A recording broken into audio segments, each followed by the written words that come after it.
Good afternoon to you and welcome to 2018 Champion of State Pennant, the Saturday version, here at the magnificent Moama Bowling Club,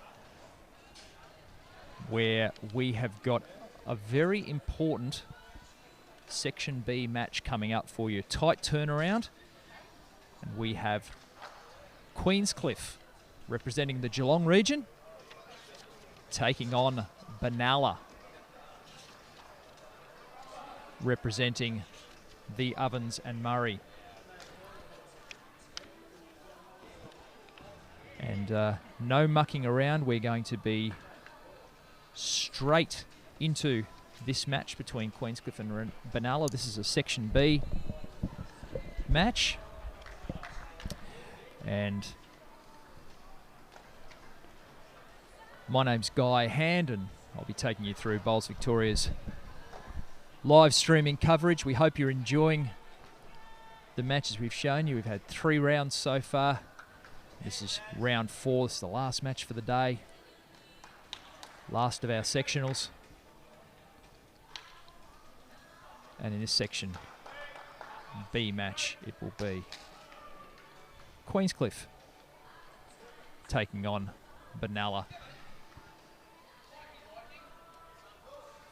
It's 15 ends per rink, 3 rinks of 4, and it's the aggregate score over the 45 ends played that counts towards ladder position. For those of you following along at home, the yellow box, that will be the rink that we will be featuring, and the match that we will be featuring is between Barry Gladman of Queenscliff and Robbie Mitchell of Benalla.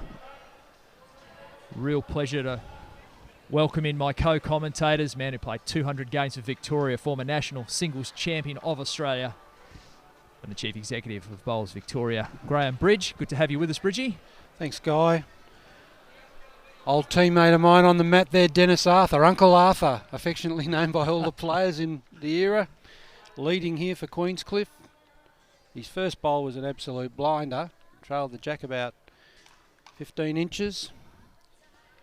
Expect Dennis, a player of Dennis's capability, a former Victorian champion of champions, played many, many games for the Melbourne Bowling Club before retiring down to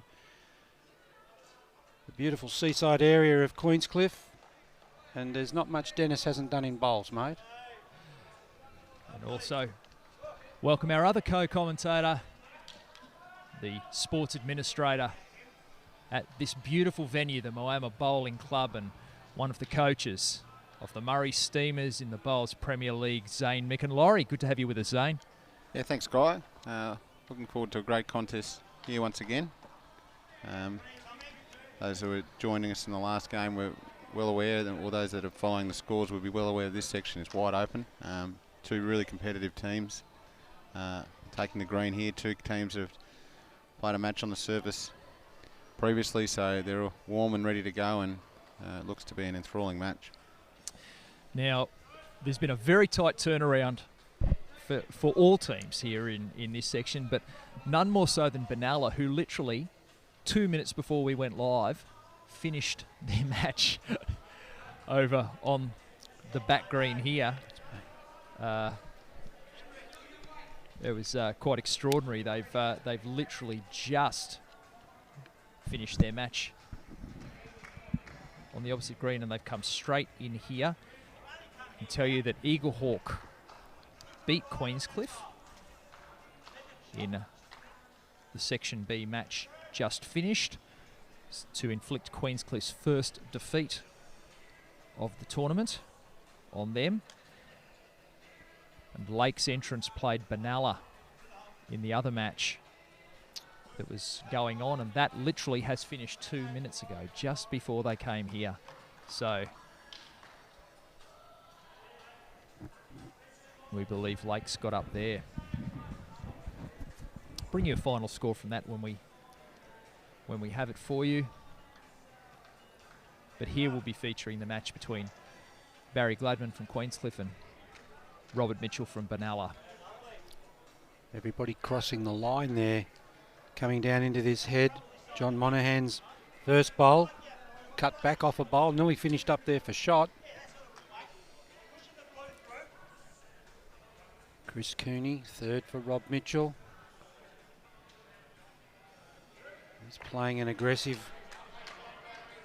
weight, looking to turn bowls.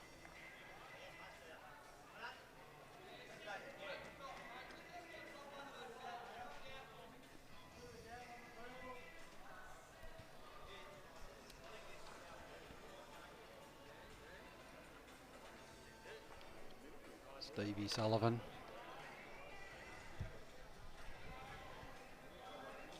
So Steve Sullivan in action on one of the other rinks. We've got action on the adjoining rinks. That's Steve Sullivan from Queenscliff taking on Matthew Robertson from Benalla, and Luke Waith from Queenscliff taking on Sean McMahon of Benalla.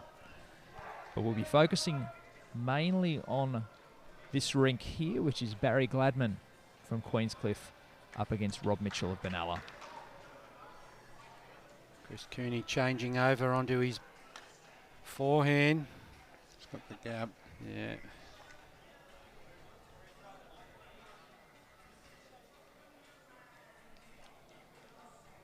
This should be an interesting contest between Barry Gladman, a fellow who's been around bowls for a long time. He knows the game inside out. Rob Mitchell, been a journeyman with his work with greenkeeping. He's been a greenkeeper at Deniliquin Bowling Club in this area here, Campaspe Valley. He was greenkeeper at Wangaratta for a number of years, and now he's greenkeeping at Benalla. A much sought after man in his craft, and top bloke to boot. A good greenskeeper, worth their weight in gold, Bridgie. Oh, you love him. Oh, have a look at that. Oh yeah. Barry's just got a back toucher. Down though, Benalla holding the shot as indicated by Chris Cooney.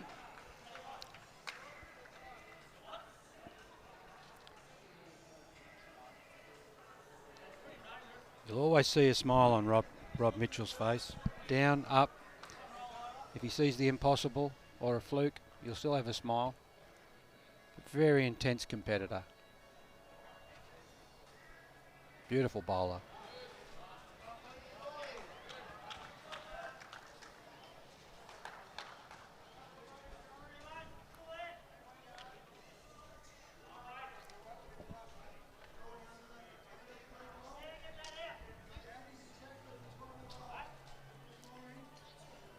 John Monahan says to Barry that he thinks he can get that bowl out. I doubt whether he can get it out without touching the jack.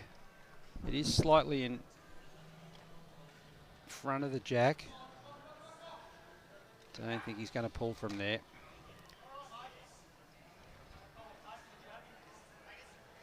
Yep. So Rob Mitchell taking one there under direction from Chris. A bit of danger there, so Rob's flown the yellow flag there, the white flag. He's not going to put another one down there for fear of giving it away. So they'll take that. So single shot there to Rob Mitchell to get things going for Benalla. They're up 1-0 overall, and we will keep you across the aggregate score as they come in from other rinks.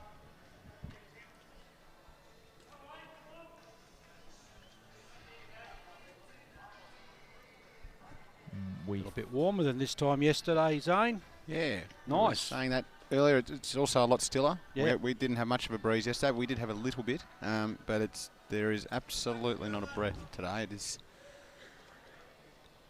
still no conditions whatsoever to contend with. No.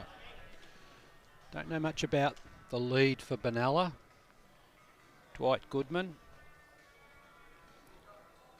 But he certainly is on the money there with his weight. Great weight control.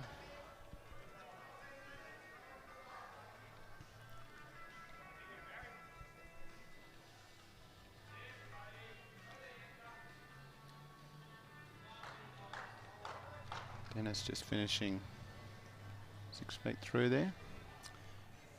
With the jack nearly all the way back on the 2 metre mark there. Any bowl between the jack and the ditch is a good one. Never wasted.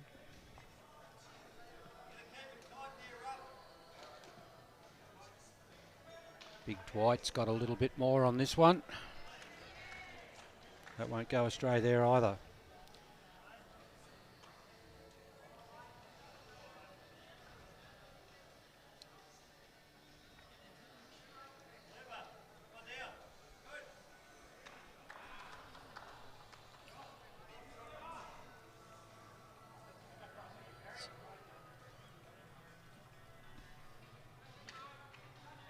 Great correction from Dennis Arthur. So the jack there about 45 centimetres off the 2 metre mark. So just to confirm for our viewers that Rob Mitchell won to the good after one end, but the 2 that you see in the aggregate box next to Queenscliff, that's courtesy of Luke Waithe picking up a 2 in his match against Sean McMahon of Benalla on the adjoining rink. So 2-1 the overall score.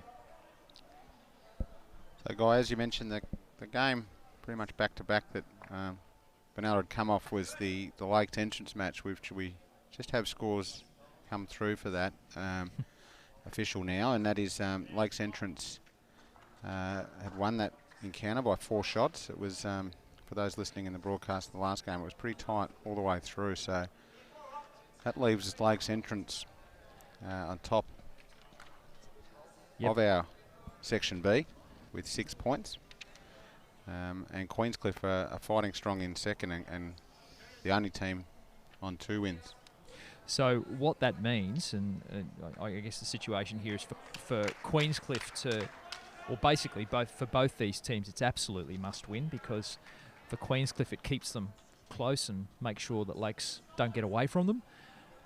In Benalla's case, it's absolutely must win, because if they lose this, pretty much their weekend would be over.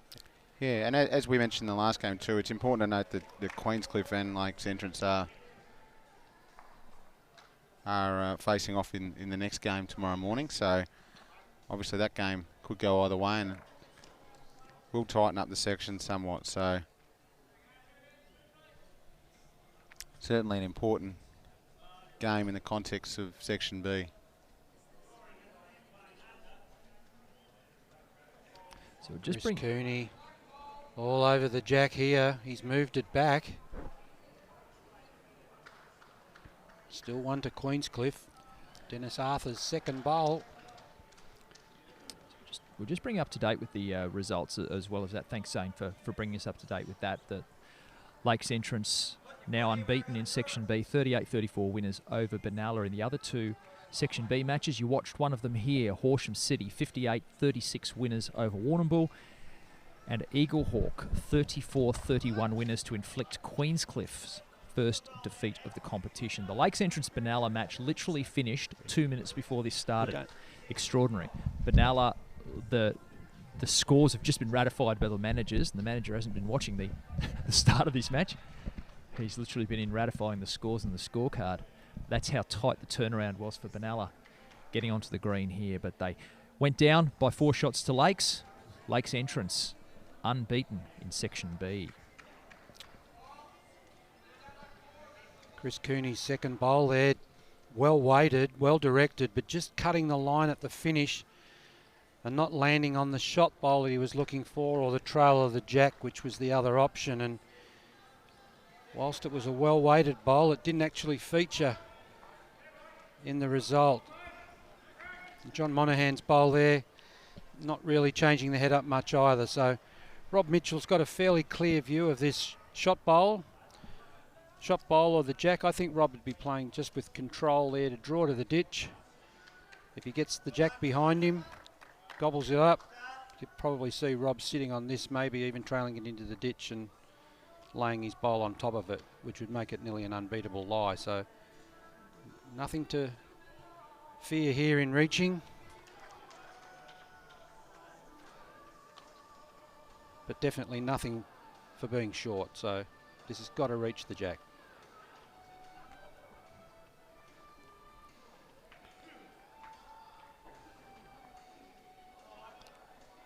To be on a good line.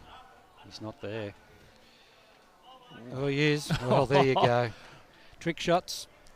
Little rub off. A little bit of kiss pinball machine action there from Rob Mitchell. Well, I think he was fortunate to get the wick with just the right weight, because it actually might have picked a little bit of pace up off the little glance it got, and got it to direct itself through the sitting the Dennis Arthur shot. See what Barry Gladman's got up his sleeve here. He's virtually got to play the same shot as Rob, but I don't think he's got the benefit of getting the rub off the bowl. He's got to be fairly clean with this. Let me tell you, he's not far away. It's to be tight now. Yeah. Oh. That's made it harder. It's made it very difficult. Oh.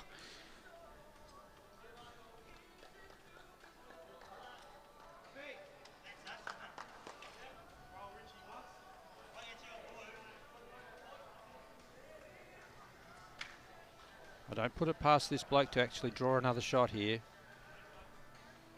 Rob's a very capable player and is a very good backhand draw shot.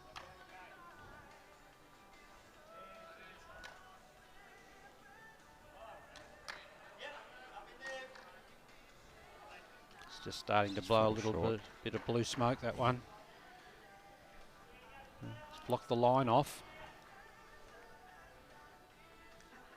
John Monahan's asked Barry to switch over to his forehand, looking for contact on the side of the shot bowl to spit the jack out the side. So let's see what happens here.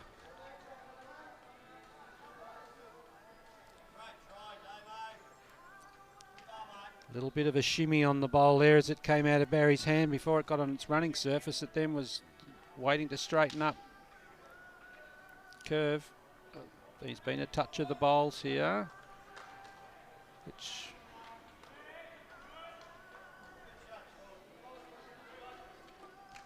Two shots. Two shots to Benalla. Yeah, maybe a bit of premature declaring of the head there. Always worry when people get in there and start to move bowls before you've actually had a chance to look. It's just excitement sometimes. There's nothing untoward in the action of the third to get in there and try and declare the result, but sometimes it's best just to hang back a little bit. So just to confirm there, Rob Mitchell off to a good start. Is Benalla Rink. They're up 3-0 over Barry Gladman. Elsewhere, Matthew Robertson has gone bang on the opening end, picked up a 4. And Benalla holding a 4-zip lead. Robertson over Steve Sullivan. Great shot here, Dwight Goodman. That's a great start. Oh, yeah.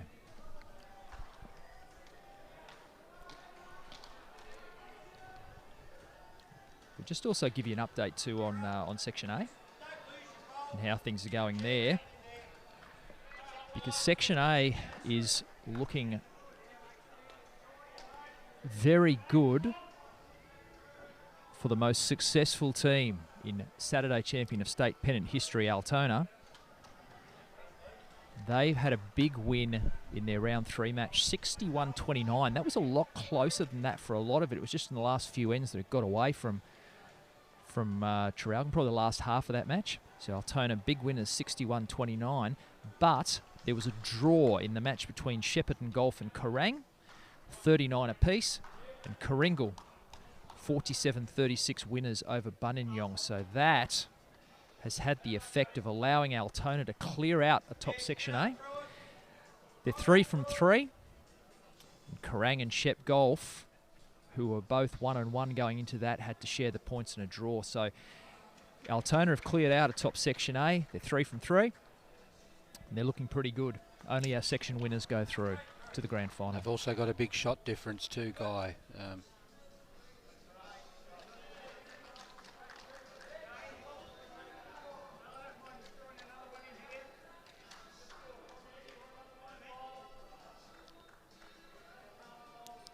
Yeah, so Benalla sitting in third as we stand in this Section B encounter, and with a 6 to 7 shot margin over Queenscliff, could easily jump to second.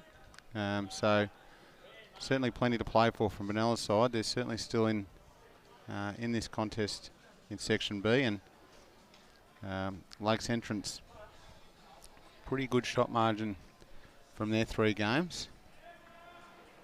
And doing well, undefeated after 3. A win here with Lakes Entrance and Benalla getting over Queenscliff. If that was the case, I would say that that would be Lakes Entrance winning the section. Yeah, I think, and if that happens, the Lakes Entrance v Queenscliff encounter tomorrow will be a situation where Lakes Entrance might go into that game with a fair shot margin and even have an ability to drop the game by a number.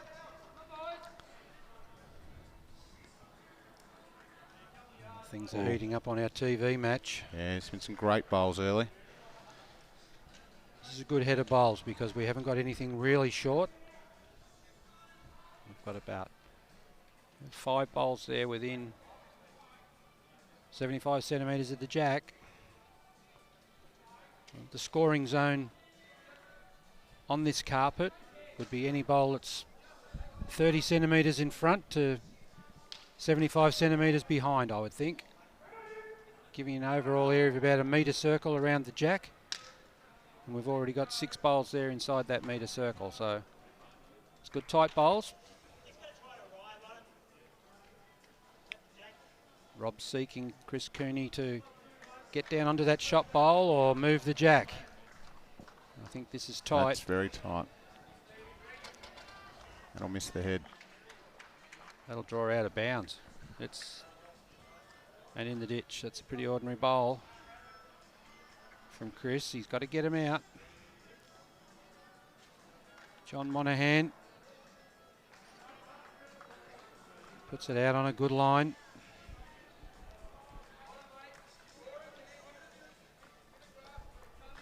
The old saying in this game is big men should never bowl short. Leave the short bowls to the short blokes.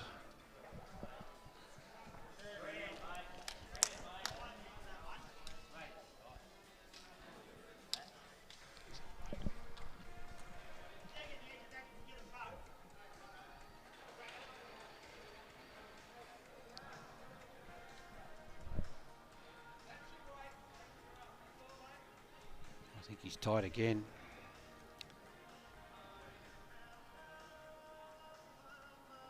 Might do some wreckage off that.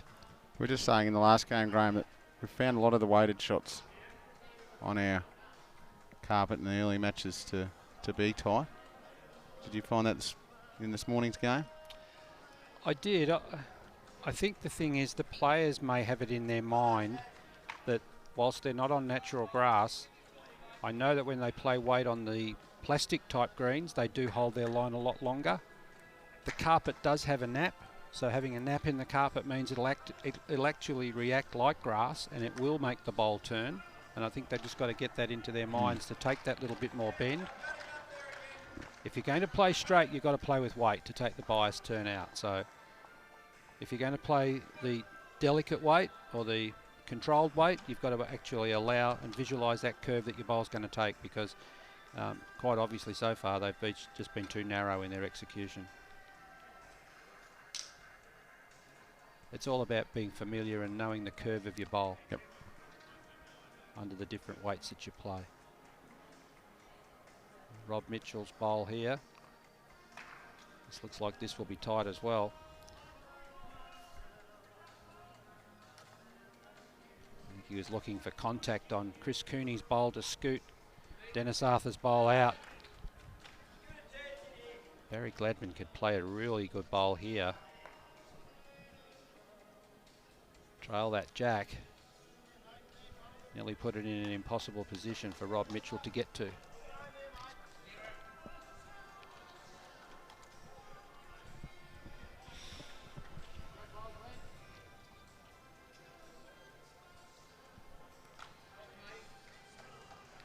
Rob Mitchell on the mat. Benalla look interested. He's given this a chance. He's right after it. Ooh. He's got it. He's got it. Exactly the shot.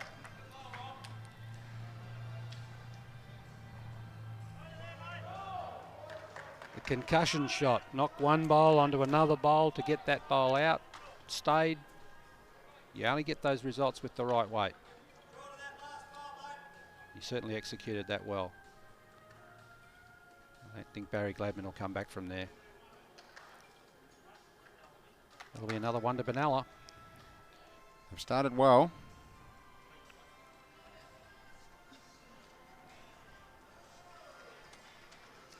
It's interesting that in Section A, Guy, where we have Altona undefeated after 3, and then Kerrang and Shep Golf both on 1 win and a tie, everybody in the sections won a game, which is good.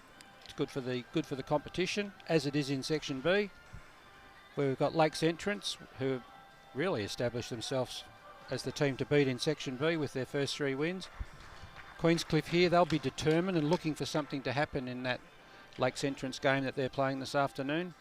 And Eagle Hawk broke their duck this morning from this afternoon's game after lunch from this morning's second loss. So we've got everybody in that section with a win as well. So, but I think if Lakes Entrance win this match, I don't think they'll be in a position where they'll be surrendering the section. Yeah, very true. And Lakes Entrance play Warrnambool, who were pretty heavily beaten in our last televised match here.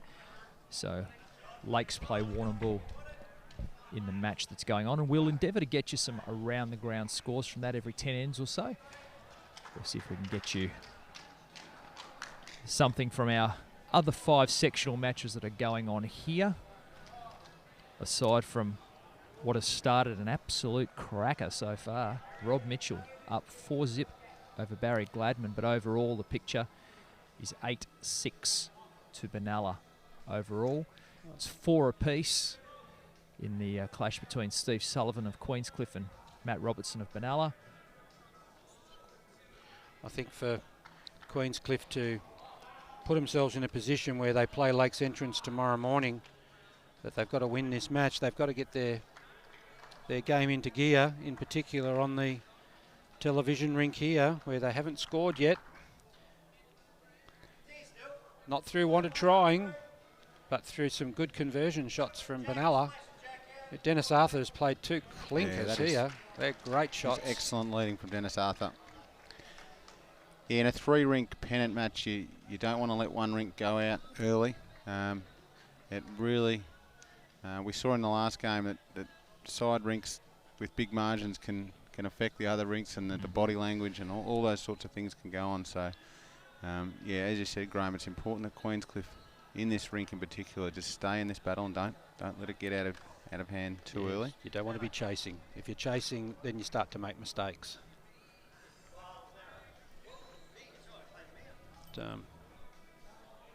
So far, Rob Mitchell, Chris Cooney, Dwight Goodman and Tom Goodwin have got all the answers at the moment.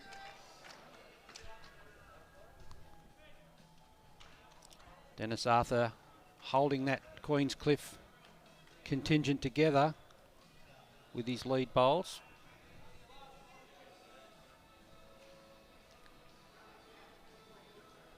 Just a bit shy on it, Tom.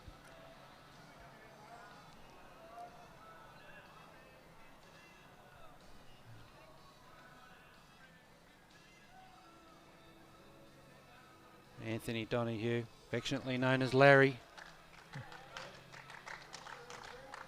He's stalking this bowl. Yeah, he seems interested in this.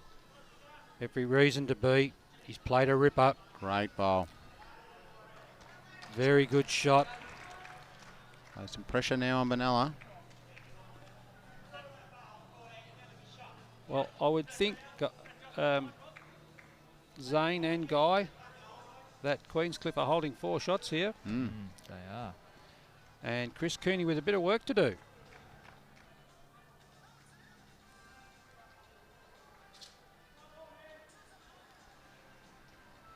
Might be just a little bit high on this. Yeah, that Hasn't made a change.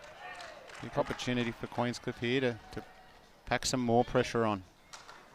We saw in the last game that, you know, teams can work, the 3 rinks can work so hard for a shot here, a shot there, and then all of a sudden a number. And again, in a team of 12, it can change the dynamic of the game all of a sudden. Long way to go in this end though.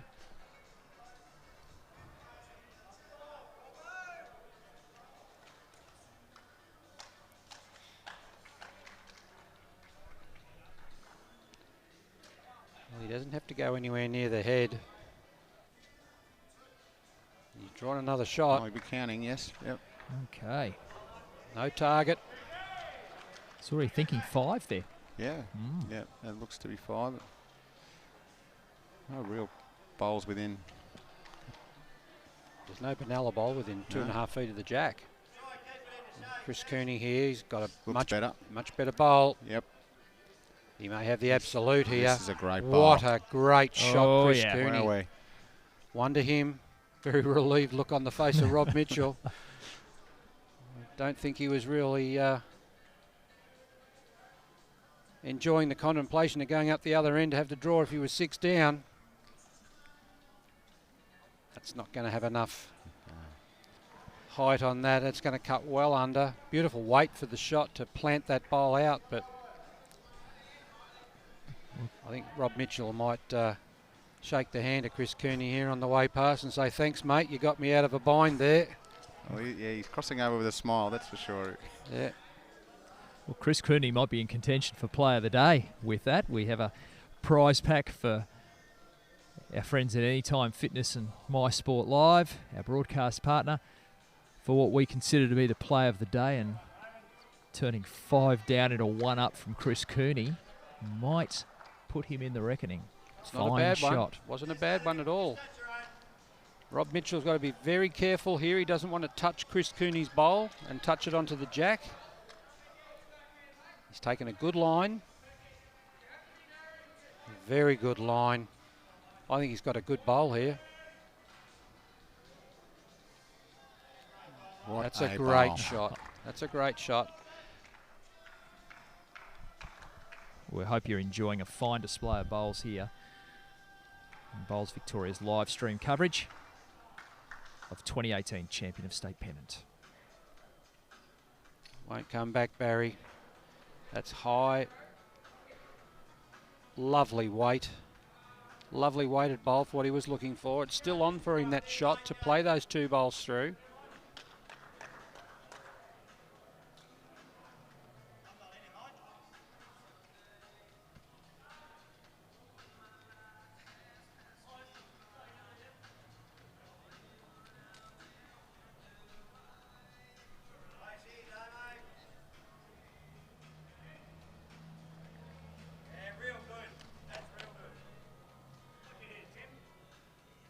This is an interesting bowl.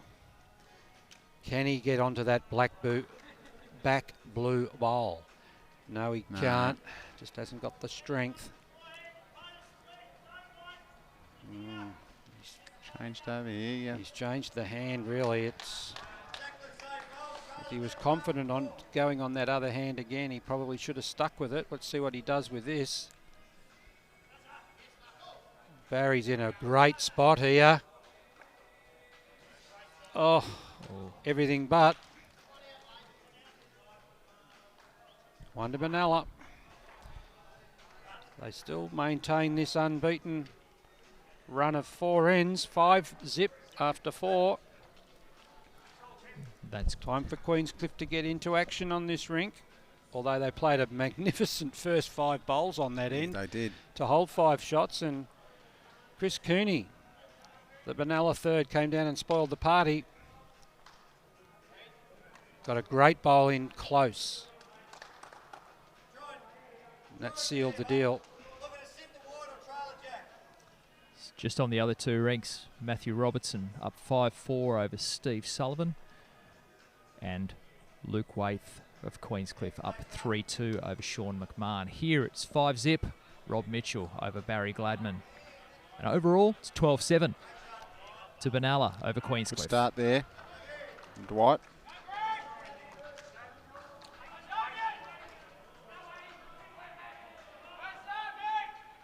I anticipate, Guy, that the Steve Sullivan and Matt Robertson game, that's going to remain very tight. Both very accomplished players. Steve Sullivan, one of the legends of Victorian bowls, played over 300 interstate games for Victoria, nearly all of them as a lead. Had the pleasure of playing with him on many, many occasions. Affectionately known as Rowdy. You don't get much of a noise out of Stevie. Doesn't show a lot. And when he does, it'll be something special. So watch out for your player of the day if Stevie Sullivan goes off.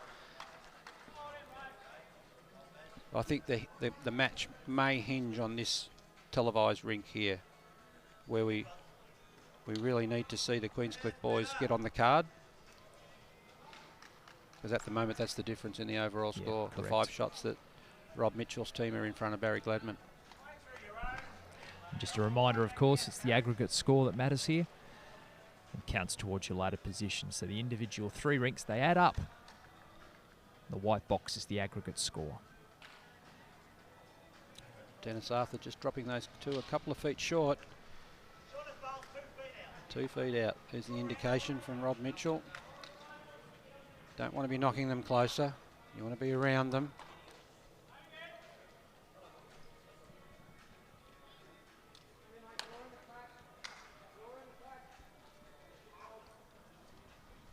Don't pull up short there.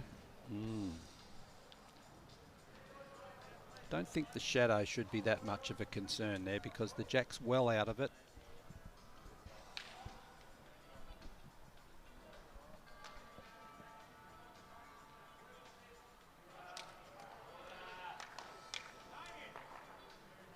Big Larry Donahue here to get onto this.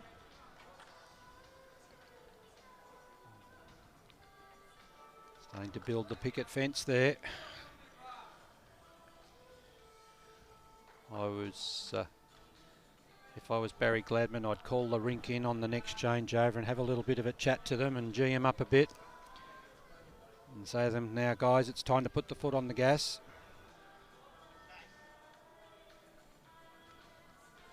It's starting to look ugly, that head.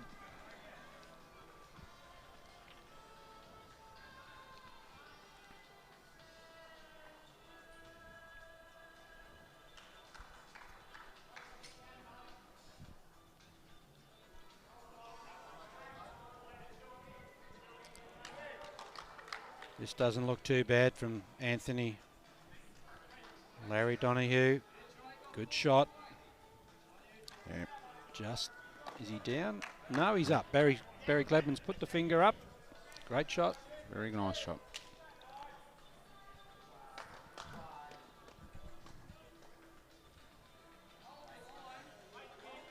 Chris Cooney. Just a little bit quick, a little bit pacey through the... Probably the weight was pretty good, just a little touch wide.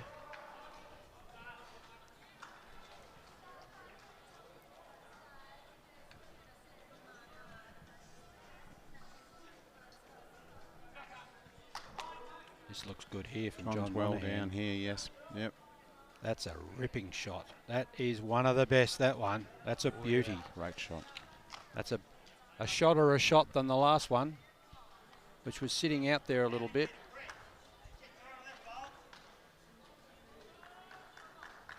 Just enough room between the Benalla bowl of Dwight Goodman and that last bowl from Larry Donahue to push it through the gap without moving the bowl. But Chris Cooney, he's played a top shelf draw shot there. Oh, wow. That's a great shot, Chris Cooney. He gets a great shot acknowledgement from Rob Mitchell.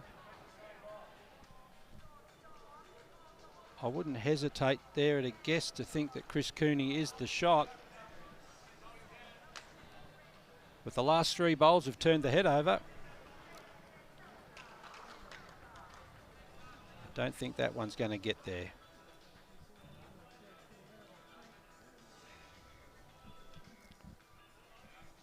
Well, the skips, it's up to you now. Rob Mitchell will be first off. He's got his finger up. One shot to Benalla on the changeover. Chris Cooney's holding shot after his brilliant second bowl. So there it is, an overall 15-7. Benalla up over Queenscliff in our Section B match, bringing you some scores from around the grounds. Unbeaten Lakes entrance off to a good start against Warrnambool. They hold a 10-7 lead, 11 ends down there. Eagle Hawk up 12-6 over Horsham City in the other Section B match. That's after 10 ends. In Section A, Kerrang go bang. They're up 12-4 over Altona after 9 ends. So the previously unbeaten Altona. What a great try here from Rob Mitchell. Another good bowl on the head. Buninyong up 5-4 over Shep Golf. Early days in that Section A match. The other one, in Section A, Traralgon 13-7 to the good over Coringal. 9 ends down here. 15-7, Benalla over Queenscliff. 9 ends. Barry Gladman very tight there. Probably had good weight to draw the shot, but just ran into the short stuff. Rob Mitchell's only got to play the same bowl as his last here and make it very difficult for Barry Gladman to get in there.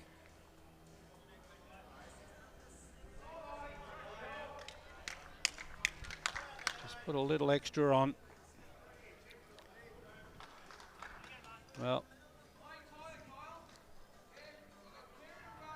the best thing Barry Gladman can hope for here is to draw onto that jack and move it 6 inches and make 2 shots. Difficult shot. But he's close. He's very close.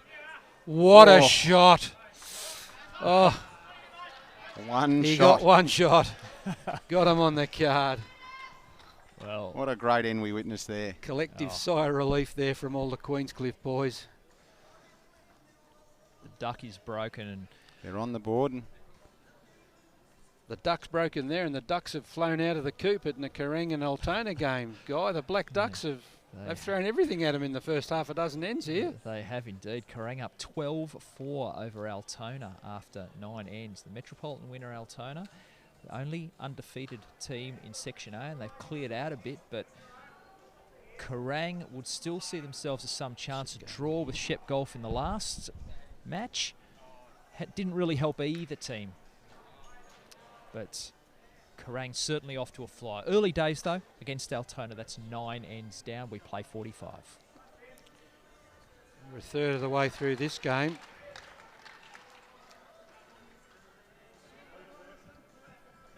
Benalla with the ascendancy, 5-1 after 5 ends. Hasn't been big scoring, but Benalla were able to string 4 of the first 5 ends together. And that magnificent draw shot from Barry Gladman got Queenscliff on the card. So let's see how they go here. Uncle Dennis Arthur is looking to correct a good 2.5 feet on his first bowl. Much easier to take that weight off than put it on.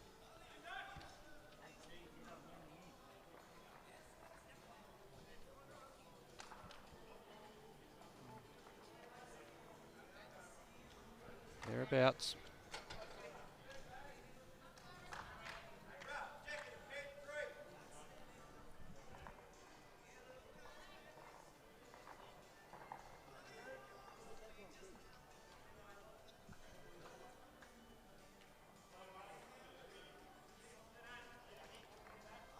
Good shot from Big Dwight Goodman. That's the shot. So just bring you up to date with the adjoining rinks. Matthew Robertson up 8-4 over Steve Sullivan. Luke Waite 3-2 over Sean McMahon. Here, 5-1 Rob Mitchell over Barry Gladman. And that's 15-8 in total to Benalla. So they've got to be careful, Queenscliff. They got themselves on the card.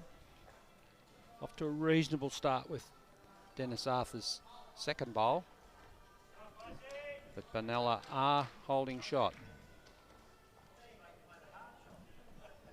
Definitely.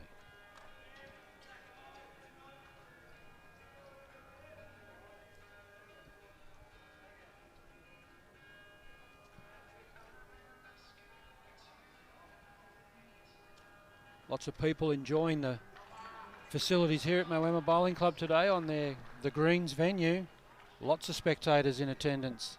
Isn't it a fantastic turnout? We've got the folks from Moama. They've put temporary grandstands on the show rink that we're watching here, but back in the clubhouse in what they call the greens, it's a fantastic crowd built up there. I'm sure there'll be plenty at the bar or in the TAB as well, which is also part of the bowls complex here. Maybe watching the races at Caulfield in between, watching a bit of the bowls. Actually got this match on in the clubhouse as well.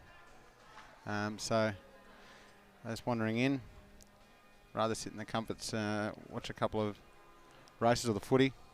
They've got the bowls to watch as well, so that's really good for the guys in there, because there is obviously some football on and things like that. But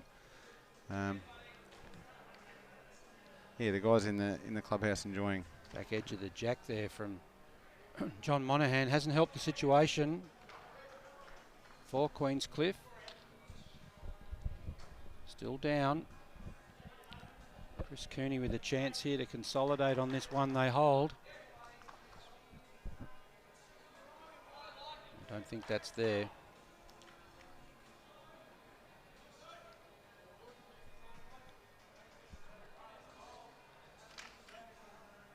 Just think there might be a bookie somewhere in the world laying this game. With all the talk in the world about sports betting and integrity and what have you. I just hope none of the players are on. Let's hope not. Let's hope instead they might be live in the quaddie at Good Caulfield bowl or here. something. Oh yeah. Maybe just enough. I reckon that's the shot. Maybe That's just two. enough.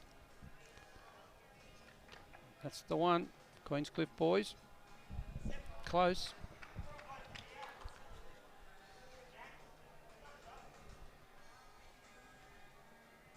Rob likes the Benalla bowl for shot still.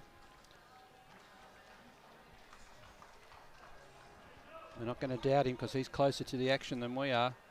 Yeah, still a good draw line on this hand, and he Chris Cooney looks to be in it pretty good. Yeah. Oh, just outside, but If he falls over, he'll fall over onto the other bowl and he'll touch that in closer.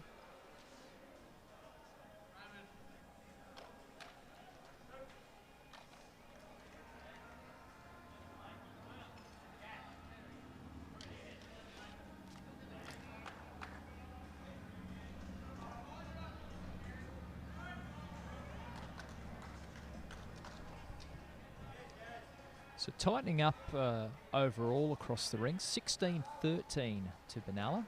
Here, Rob Mitchell holding a 5-1 lead, but 8-7 to Matt Robertson over Steve Sullivan. 5-3 Luke Waif over Sean McMahon. They in the Matthew Robertson Stevie Sullivan game, one team's scoring one way and one team scoring the other way, so it's a matter of who's getting the multiple. And Stevie Sullivan got 2 on the last end to draw that back to only 1 behind, where he was 3 behind in the end previous. And you called it, Bridgie. There won't be much in that. Nah.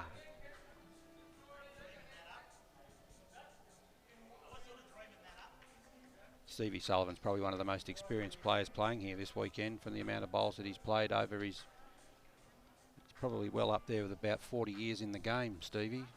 40 to 45 years in the game, and he's probably just about seen it all. But the only thing in this game is you never, ever stop seeing different ways to get the shot, as we have witnessed already this weekend. Okay. I reckon Rob Mitchell has given the shot away there, and I'm pretty sure that that's... No, that's his, I think. Yeah, it is his. It's Dwight Goodman's bowl. So it is Rob Mitchell's leads second bowl that he put down. That's his finish back there. Barry Gladman now with the job to try and somehow either get inside or outside that orange bowl on the forehand to try and draw the shot. He's got a couple if he's tight to punch up too, so... that's what he's looking to do there, but yeah, he's maybe just through. just giving it a little bit too much.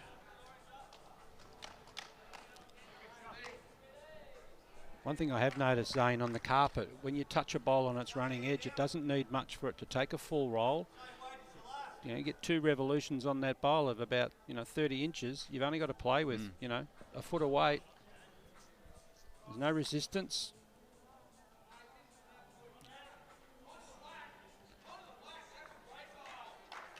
So 1 there to Benalla. The Benalla. So there they go. They're out. Rob Mitchell out to a 6-1 lead. 17-13 overall.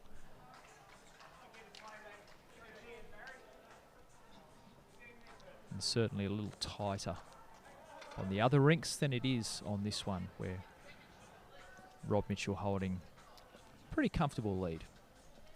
About 100 years of experience between these two blokes on this rink 7 game here. Stevie Sullivan and Barry Close, he's second. Barry's always thereabouts. Very accomplished, very knowledgeable player. Played a lot of bowls with Dennis Arthur. They were a very hard to beat pairs duo on the pairs circuit there for a number of years. They were always featuring in all the events, all run around the east coast of Australia.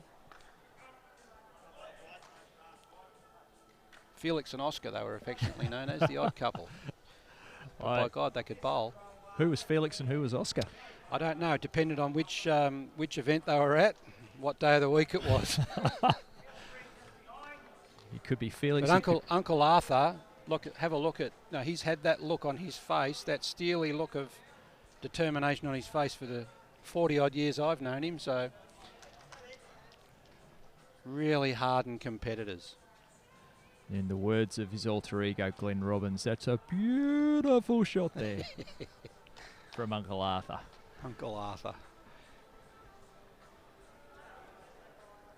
I'll lay claim to the fact I think I gave him that nickname in about 1993 when Dennis made the state team, which was a just reward for his great consistency. And not much has changed over the years. He still has a very good delivery, very solid. Probably just doesn't get down as low now as he used to. A little bit of a bump on the bowl there, but a very, very hard man to beat.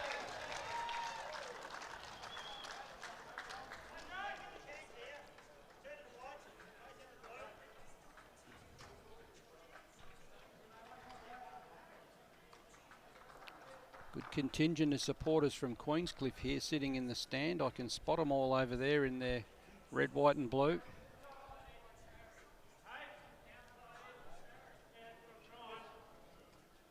It's a very nice venue down there at Queenscliff too. I have family in that area, and I was down there over Anzac Day, and it's a lovely, lovely place. So a couple of the players out having a roll, no doubt getting into practice for this. Home of the Queenscliff to Sorrento Ferry. If you want to do the dash across the bay, have the Dolphins follow you, put your car on board, do the lap of Port Phillip. Yes, and they're known as the Cooters, not only in bowls but also in the footy as well. Great part of the world.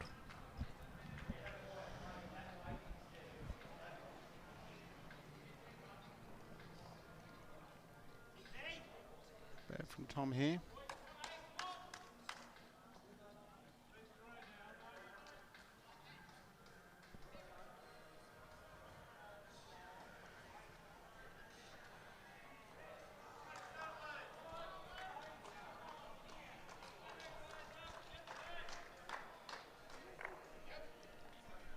Larry interested in this one. Just going to be short of a gallop. He's on the right money. The line was great. Got off a stop too early. Rob Mitchell asking Chris Cooney to search down here through the gap. If he searches that gap between those two front bowls, he can push the Queenscliff bowl onto the jack, and it should go straight back to the Benalla bowl. But you've got to be there to do that. He's got to have more weight than that. That's really delicate weight that he's played there. That probably wouldn't have even moved the shot bowl if he touched it.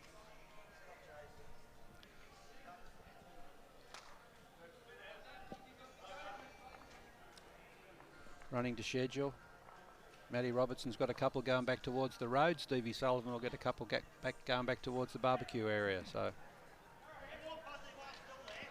There you can't say it's downwind or upwind because there isn't any. Robbo definitely a couple are good here. Okay. Better wait now from Rob. This Sorry, Chris. This looks a little bit more attacking. But he's narrow. So it's 10-7 Robbo over Steve Sullivan. And 5-3 Luke Waith over Sean McMahon. They aren't really respecting the green, Zane, in regard to getting that line right with these weighted shots. They're trying to play them too tight. Yeah. We've seen that, as I said, we've seen that consistently, that the players new to this service or new to this type of green have played it majority narrow. I've yet to nearly see a bowl with weight miss wide, but I've certainly seen a lot miss narrow. Sometimes with results, Graeme, as we know. Yesterday. Oh, yeah, well, yeah. You take that one out of the... Yeah. That was the biggest, ugliest bowl I've ever seen. If that was for the championship, it would have been a hard one to swallow that, but yeah. For Dale Hancock from Karanga, would have been beauty personified. That was a career shot. That was one you'd tell your grandkids about. Great shot, Rob Mitchell. Still down though, I think.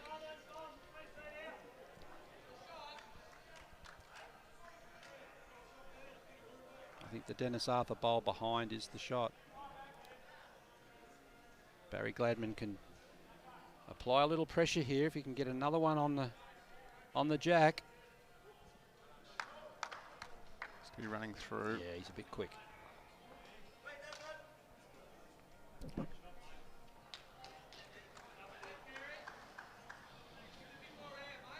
I don't think that's worth a lot at all to Rob Mitchell to go and search for that bowl, because it's just too much room to draw the shot.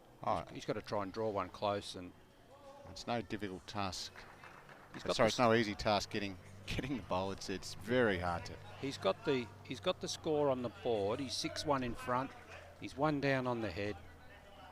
He gets he either draws the shot or gets a close second.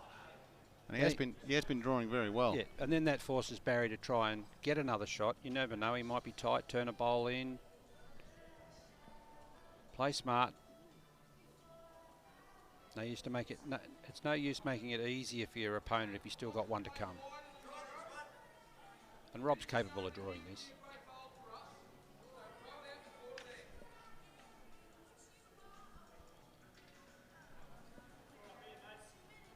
Just a little tight. Yeah. That's clogged it up a little bit more. That's it. Puts his foot there and says, draw to this. You beat that, you'll get another shot.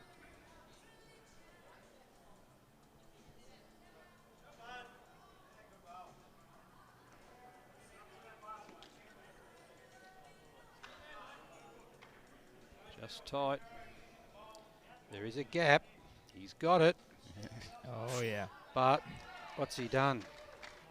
Still under Trailed it for one. Maybe one still. Super trail for one. But he's doubled his score.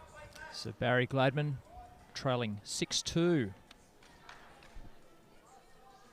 It's tied elsewhere. It's 19-14 overall. Matthew Robertson up and Luke Waith up.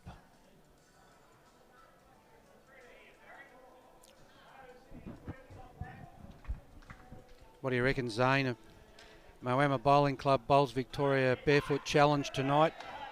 Could be on. I saw you practicing this Oh, morning. I had a bit of a crack this morning. Thoroughly enjoyed it. Borrowed bowls. Didn't take you long, did it, Graeme? Didn't. I never thought I'd see the day I'd use that brand of bowls, but I did.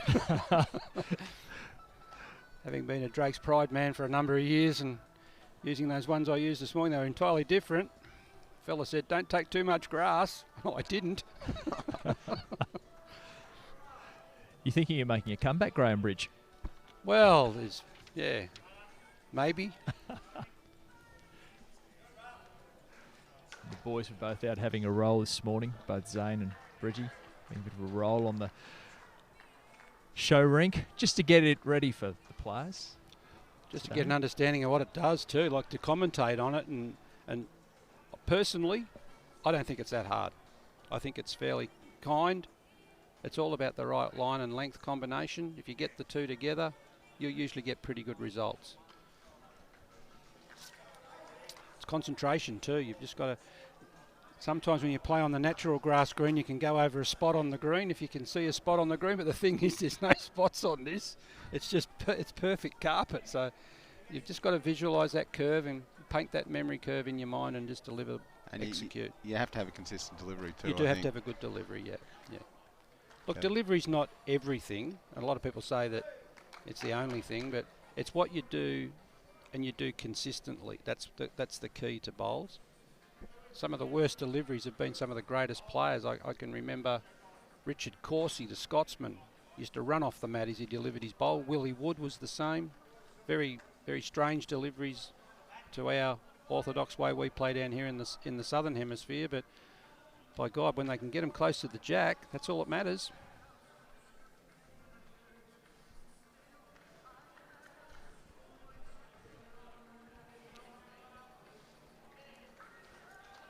Background music there, the old Fergal Sharky. A good shot is hard to find. You're warming to the music, Graeme. I love it. I love it. I love me music. It's a great atmosphere it lends to the afternoon's bowl. It's a beautiful Saturday afternoon here, late Saturday afternoon, about 4 o'clock local time, and the music's going. There's some great bowls being played. It's Champion of State Pennant 2018. And that's the shot. It's a great shot. I'll tell you a little story about a background music incident I had once playing in a tournament up in Tamworth. There was a person across the road from the club, and it was a final of a big event. Played at night. A lot of people, a lot of spectators, and the person across the road didn't like the lights on because they were shining into his lounge room. So he turned up the music of a famous female singer, Shania Twain, the song That Don't Impress Me Much. And I turned around and I said to my opponent, when I trailed the jack from 2 down to 3 up, I bet you that didn't impress you much. And I just kept on listening to the song and humming away. Thank you very much. Two great bowls here. That's great shots. At least he didn't play Man, I Feel Like a Woman. Because who knows what that would have meant. Absolutely. So it's all tightened up a bit here. Benalla up 19-17 overall in this Section B match. Other Section B matches, scores from around the grounds. Lakers Entrance, unbeaten. The only unbeaten team in this division. They're down by 2 shots to Warrnambool, 17-15 after 19 ends. Great shot from Johnny Monaghan. Absolutely. He trailed that for 3 nearly. 2 down to 3 up nearly. Wow. What are you going to do, Chris? Chris Cooney here has got no view of the jack.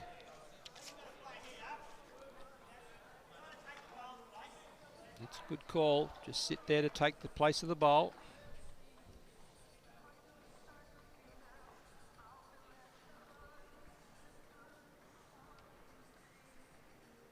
That's tight.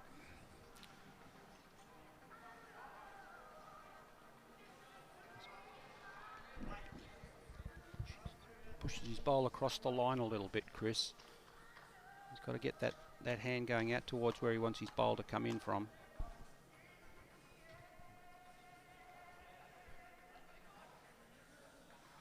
Tell you what, John Monaghan, he's on a... He likes it. He does. He's got every right to. He's just a little bit short. He was definitely on the right way in. Making it harder still, though. Like getting... If you get shot, best way to protect it's get in the way. Robbie's looking for something up through the path. Clear a path for the skip to get in. Good call.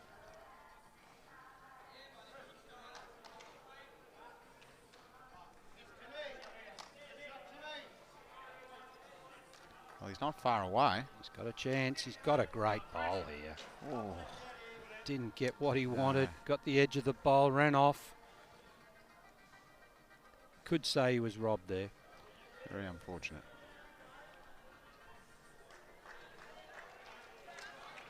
So just in the Section B matches, we've heard Lakes Entrance undefeated, only undefeated team in Section B. They're down by 2 shots against Warrnambool after 19 ends. Eagle Hawk holding a comfortable 22-11 lead over Horsham City, 18 ends down in that Section B match. Section A, Kerrang still in charge against Altona, 18-9 up after 15 ends. Shepparton Golf, 16-15 to the good against Buninyong, that's after 19 ends. And Karingal, 21-15 up over Traralgon, 15 ends down of 45. Here it's 21-17 to Benalla. Rob Mitchell just turning that Queenscliff bowl. Barry Gladman, sorry, turning that bowl closer. But has he opened a way in for Rob Mitchell? I think he has. Rob Mitchell's changed his mind from the forehand shot he called Chris Cooney on to play the backhand himself on the draw.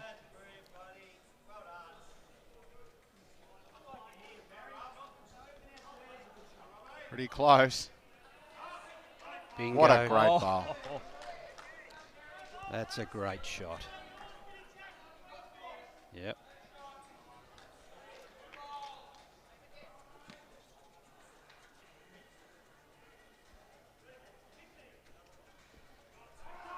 I'll tell you what. Very Gladman. It's a little bit high.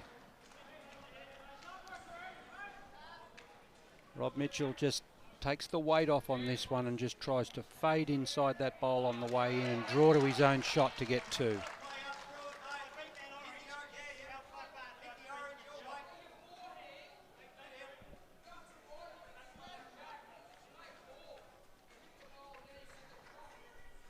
So as long as he beats that orange bowl on the side, he's got a chance to draw another shot.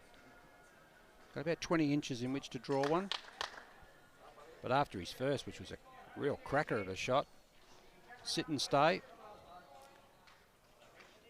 No pressure on this one. Great shot to Rob Mitchell. Trading shots now. 7-2 after 8.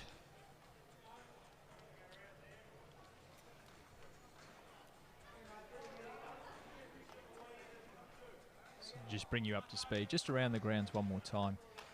Section B, Lakes Entrance, trailing 15-17 to Warrnambool. Eagle Hawk up 22-11 over Horsham City. Section A, Shepparton Golf 16-15 up over Buninyong after 19 ends. Karingal 21-15 up over Traralgon after 15 ends. And Kerrang 18-19 up over Altona, 15 ends down. Here it's 22-17 to Benalla. I reckon Stevie Sullivan and Matty Robertson are waxing here because it's 10-all. And Stevie got the shot going back in his favourite direction, so he's a back to the clubhouse man. Matty playing in the direction where he's been getting the shot, so Stevie Sullivan here with his hands full.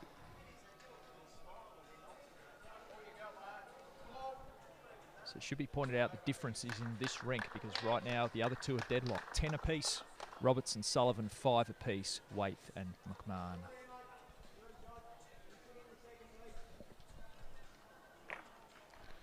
Robbo's killed it. Big drive. So if you're just joining our telecast and not sure how Champion of State Pennant works, the dead ends are replayed, but there is a time limit. It's 15 ends per rink, 45 ends in total, but we are timed out at 2.5 hours. So your match goes longer than that, you hear the bell ring,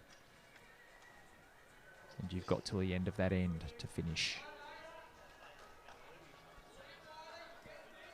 Dennis Arthur just dropping short there.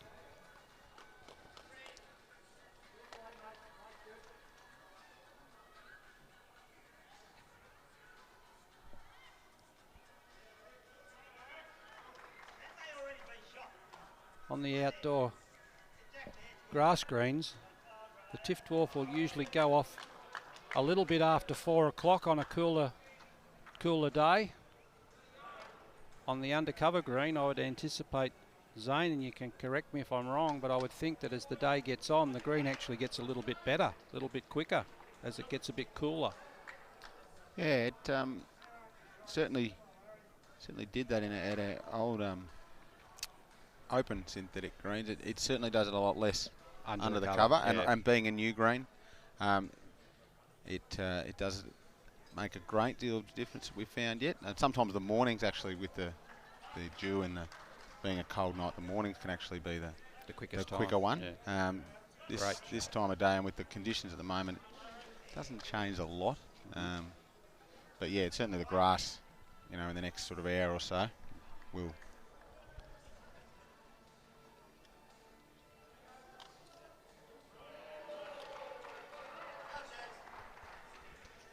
How long have the grass greens been back in and playing, Zane? A couple of months, month? Yeah, no, probably 6 weeks. 6 weeks. Probably 6 weeks there. So they're very, very new in terms of the green. Both brand new, from the ground up constructed greens. So yeah, they've the complex was opened in early December, and yeah, the grass probably up and running and playing on probably in the last 6 to 8 weeks. So it's still quite new, and the pace is indicative of that. Probably running 13 and a half, I'd say, Graeme. Yeah. So a little bit slower than what we're playing on here. And the Tiff Dwarf obviously too, it doesn't run its best really until it's in the dormant period, which is, you know, from June on, when it usually starts to go a little bit off colour, gets nearly black, the greens up here that time of the year, and they tend to fly on.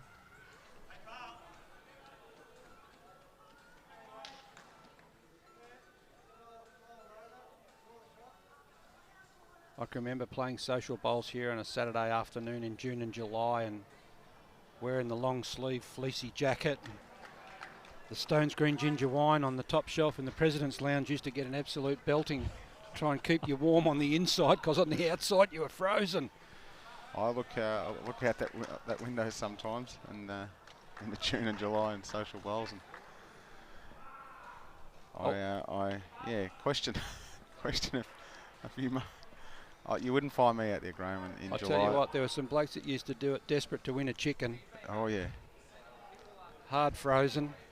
Didn't even have to worry about taking it outside because it wouldn't thaw out. It'd actually still be alive and hard frozen, wouldn't it? Absolutely. Especially when you got those wind gusts coming in off the Rich River Golf Course. The wind was born out at Rich River, I reckon. Windiest place I've ever played bowls. Not only do you get a warm northerly in the summer, but you can also get a warm a cold northerly in the bloody winter time. That's great. Couple of great shots there from John.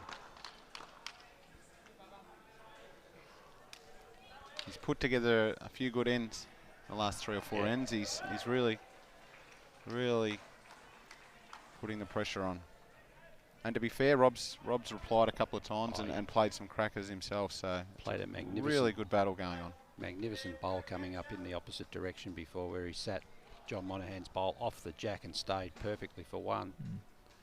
And there's definitely a shot on here for Rob. I mean, he's got the room there, so he's confident. When you're confident on the carpet,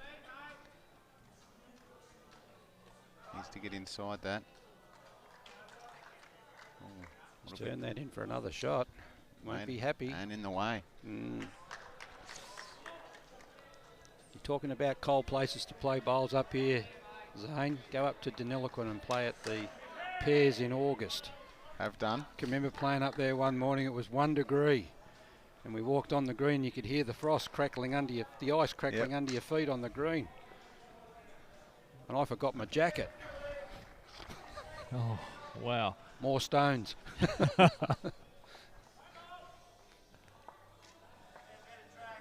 Frost at night, you usually get a good day the following day, though. That's the good thing. Bit of sun. And the beauty is up on the Murray, you do get some lovely sunny days like today, but you're right, it does get chilly. Harry Gladman trying to urge his bowl in for another. Just missed getting underneath that to draw another. It's another nuisance, though, for Roberts.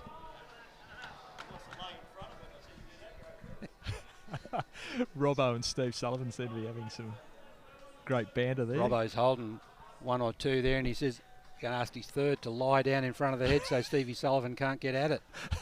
Wait here from Rob Mitchell. He's tight. Oh, Oh, gosh, he Wow. nearly got the shot. well, they were 3 down, I think, and The worst part was he hit a short bowl, which was a Queenscliff bowl, which caused all that damage. Both going to have a pretty close look at this. It's a very close look for shot. This does change what shot he's going to play. It's up and down. I think it's more down than up. well, the reaction from Benalla was fairly positive. I mean, I know they were 3 down, but they seemed to like it for shots. So, I mean, you always got to play as if you're down. That's tight. Yeah. Tight and not there. So the tape measures will come out here to determine who holds this, the advantage on this ninth end.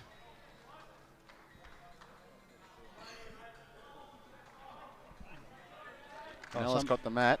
Somebody has got a tape measure. I thought either of them didn't have a tape measure, but Benalla, they're both flat. Dwight's picked the mat up, so he's reasonably confident.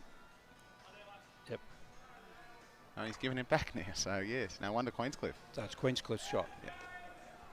So there we go. So 7-3, Rob Mitchell over Barry Gladman.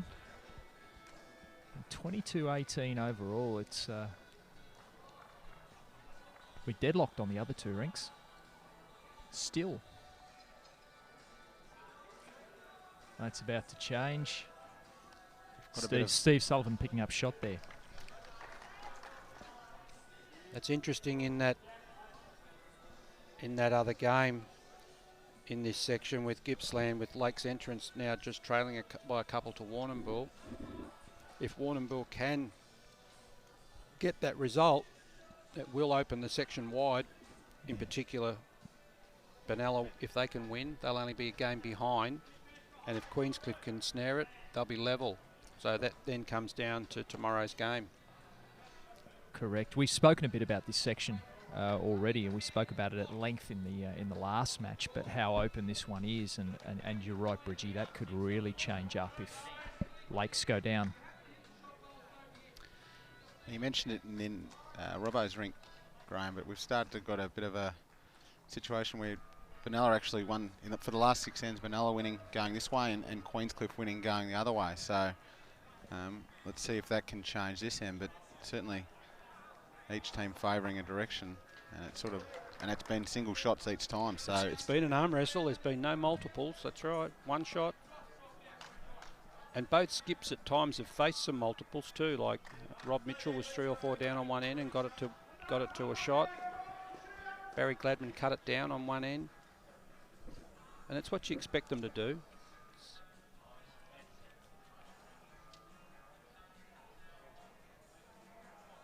The Geelong team in Queenscliff would have come up against some pretty stiff opposition to win their region. Ocean Grove down in that area with the Matty Flapper led Grovers. Benalla come from the very strong Ovens and Murray area where you've got Wodonga, Corowa RSL, Yarrawonga. So I reckon the hardest job is winning your first comp, your local comp. Get through your local comp, and everything after that's a bonus. You're certainly right, though, Bridgie. There's some very talented players I notice in this in both teams. Actually, I noticed with Benalla, they've got the state women's pairs champion from 2 years ago, Kerry Leeskin, triples finalist this year. She's playing in the Benalla team, playing in Sean McMahon's rink. Obviously, we've spoken about Robbo, former state player and a very, very talented player. Sharon Wharf is also a very handy Pennant bowler, a very good player. She's in the Benalla team also. Sharon's a former Northern Territory representative, originally from, I think, Richmond Union Bowling Club in Melbourne, and then she went up north, up to the Territory. She was a regular competitor for the Northern Territory women's team.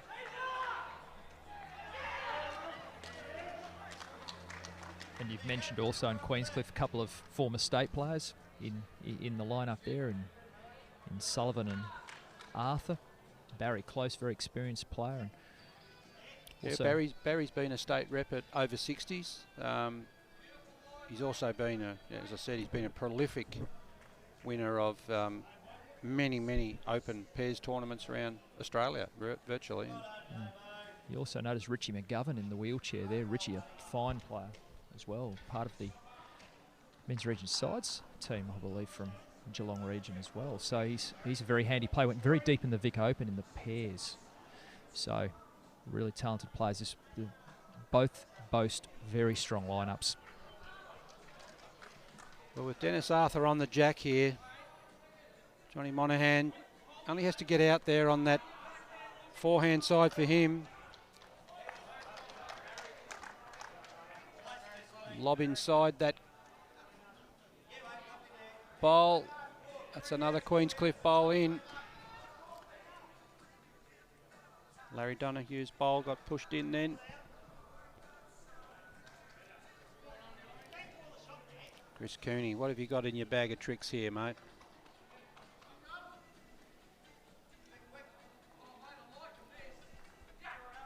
There's a background song that might be able to do something. You Can Do Magic. Yes, indeed, Hey? by America. If you ever wanted motivation, there it is. That does need magic. That needs a heart transplant, that bowl. Needs more than that. Yeah, it's more North Korea than America there. Didn't give it a chance. Big John's running down after this one. Yeah, he's interested. He's very interested. He's excited in this one. Well, that closes it up a little bit. On the live streaming here, you're seeing the player's perspective from the other end. What does it look like from the player's end? And you just saw that shot. Now at the skipper's end, you got Robbie Mitchell scratching his head here thinking, how is Chris Cooney going to do anything here? This is degree of difficulty here. High.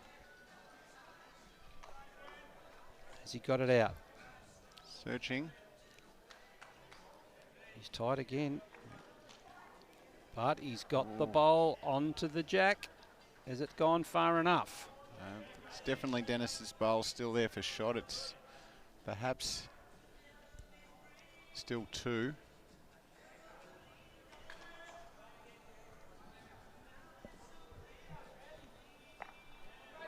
We should have a music trivia quiz while we're going along, Guy. There might be we could have a bit of fun with the crowd. Name that tune. We could. Hey? There we go. You're getting plenty of great music, actually. I must say, I'm enjoying the music selection. Winner Ford Mustang, the one that's in the foyer. That's it. Hey? We had it parked here the other day, Graeme, actually. Did you? Yeah. A bit of promotional work, so yeah. Moama giving away Mustang to the members here. Yeah, that's correct. Yeah, so brand new Ford Mustang will be drawn later this year for. Got to be a member to win that. Oh, what a great shot! Oh, that has made a big turnaround. That's a reasonable number they're holding now. I'd suggest. I'll let you into a little secret. You might have had a car over there, but once upon a time, the bottom green down there, what was the bottom green? The name of the bottom green? Rogan. The Rogan green. Yep. I was walking over to work one morning, and what was parked in the middle of the green? But a car. Crashed through the fence. Oh, nice. Crashed through the hedge. Abandoned. Oh dear. No keys. I'm tipping it wasn't a Mustang. It was a hot wire job, and somebody had missed the roundabout and driven it straight onto the bowling green. So Queensland holding 4 here, I believe. So Barry Gladman. Barry drawing for another. Barry drawing for 5, and in the context of this game, 3 down overall. What a great end here this could be. Well, it will be. It could be better if Barry's able to draw. Pensive look on Rob Mitchell's face, but he's got another, and that does not look good for him now because he's got the 2 back bowls against him as well. So whatever he does here, I doubt very much whether he'll get the shot. Very much. You've got to come and have a look. You've got to have a look at that because he's He's caught between a rock and a hard place here because he's got no position behind, so he can't really afford to attack. But what's the situation? 4 down. Yep. Take a couple out. It's probably no worse off to be in the ditch, so he's got to make that choice. He's probably with the right weight, he could split those and follow through a little bit. It just depends where it's very hard to pick. I think they're too close to the jack, Zane. I think one of them's going to touch the jack and something will happen. Usually when they're that close to the jack and you try to split the bowls and they're tight together, it's very hard to get that result. You'd only get that 1 out of 10. He's also got to be mindful here that time is an enemy to him. If he takes too long, could reduce the number of ends to be played. And in more perfect song selection, Show No Mercy playing. Unbelievable, Guy. Well done. Yeah. So I think he's going to... It's just a matter of what weight we get here, I think. It's... Show No Mercy. And it's full. Hit me in the face straight He's after it. Between the eyes. There you got it, the kill. It's out. You got the kill. Yep. That was the best result. Without Back doubt. edge of the bowl, through the jack. High fives all round. Smile on Rob's face. Look at doom and despair on the faces of the Queenscliff boys because I think they did everything right there on that end to get a good score, but opposition skip. Last bowl to come down, so that's virtually a whole end played to have it killed, so...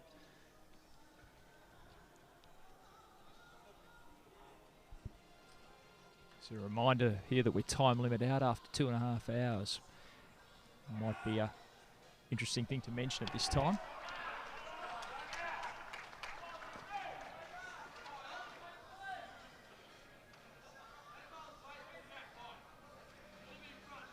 So here it's 23-19 to Benalla overall in Section B. And there is everything to play for both teams because we can tell you in one of the other Section B matches, previously undefeated Lakes Entrance, they're up by 7, but they're having a tough time of it against Warrnambool. That's 28 ends down. They've come back from a bit of a deficit.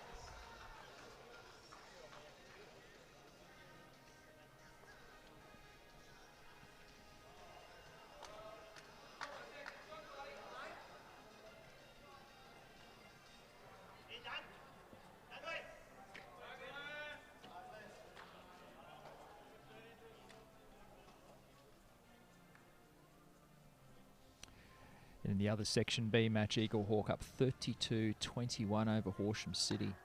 So Lakes Entrance, just a reminder, of taking back the lead in their match against Warrnambool.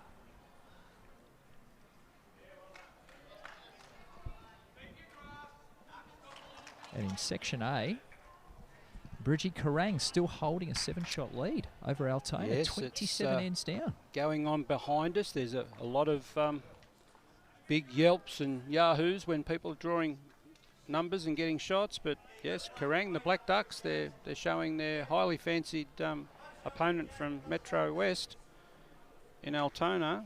They're doing everything right at the moment. 7 up, 18 ends left to play, but look, no time to be saying that Altona are out of it because they're obviously a very capable contingent. So Shep, Golf and Bunanyong having a close tussle, only 3 in that.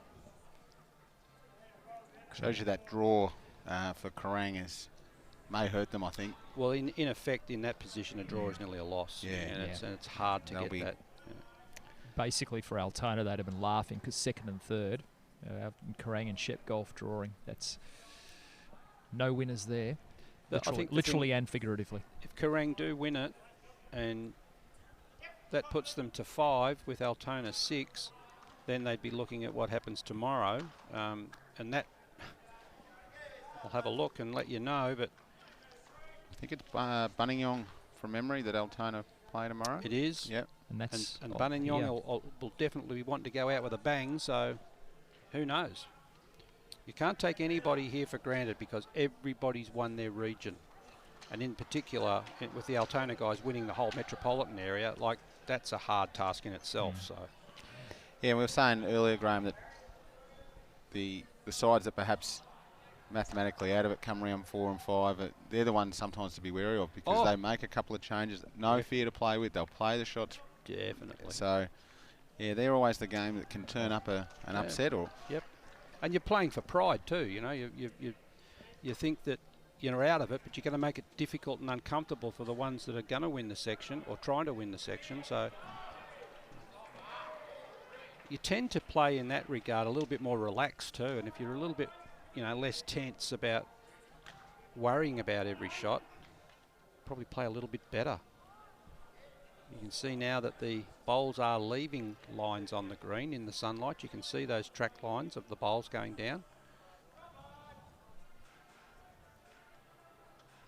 That's what it means, boys, is it's unlike a lot of other tournaments, everyone in this competition comes in good nick because they're all off championship wins. My word. It is in effect the club championship of Victorian Bowls. It's your champion club. So everyone comes in here in winning form, no doubt about that. I would think that that's a pretty fair summary of how they've got to approach it too. You've got to come into this event here thinking you can win it, but you've also got to put a little bit of time and effort into it as well, because the actual pennant season itself, the pennant season proper, has finished many weeks ago. In some instances, region finals have only just been completed, so those players still would have had some form of pennant-style game.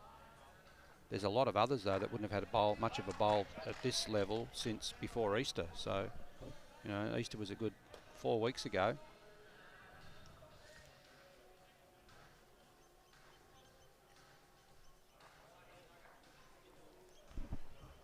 You've got to liken the champion of state pennant to the champion of singles champions.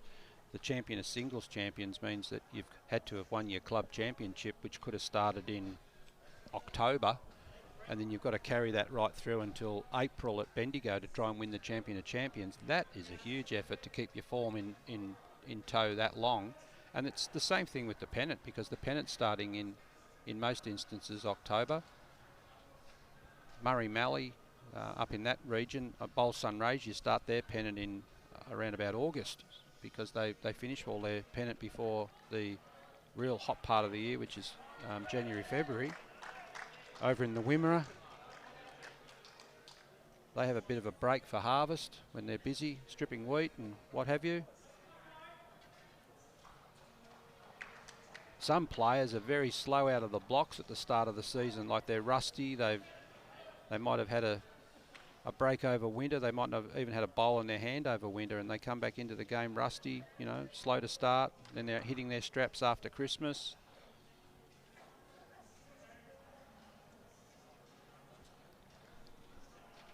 Sometimes that's the joys of the 6-month pennant season. You've got to maintain that focus and that touch over that duration of that period of time. Harry Gladman just a bit weighty here. Plenty of room here to draw. Has he got the shot, do you think, with that bowl out the side there? They're a fair way away, those bowls. They both are, yeah. To determine who's got it. The way we've seen Rob B drawing, though, I don't know. I think he might get someone inside here, but he's very short here. He's not here. Not by a long way. A bit of action on the adjoining rink there. Looks like Steve Sullivan's picked up a few. 17-11 up over Matthew Robertson. I wouldn't be surprised if you see Stevie Sullivan break away a little bit here. He's a very good, cool, calm competitor. Great shot here, Barry Gladman. Touch him. Brilliant bowl.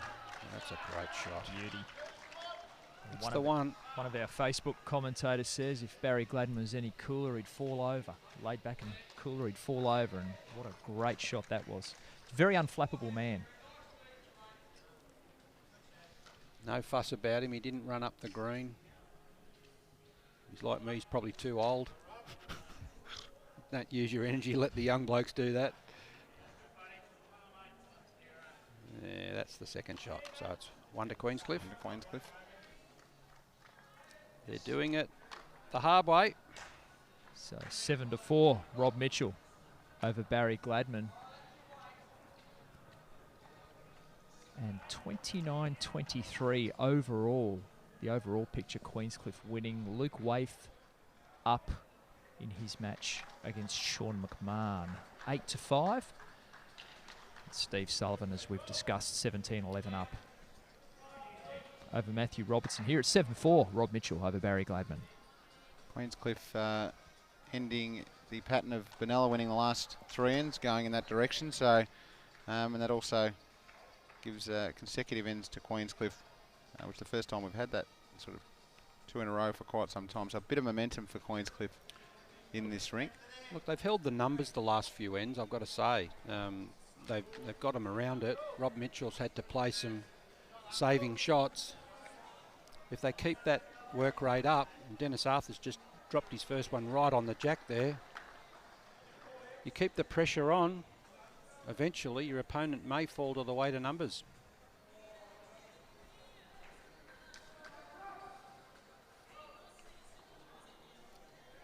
Yeah, and obviously in this section, every shot is going to count at the end. So they will be mindful of if it wins on the cards at the margin. So important to focus. Yeah, currently we have the Gippsland team of Lakes Entrance have got a shot difference of 46. Next to that is Queenscliff with 23, which is a 23 difference, which is around about a 12-shot turnaround.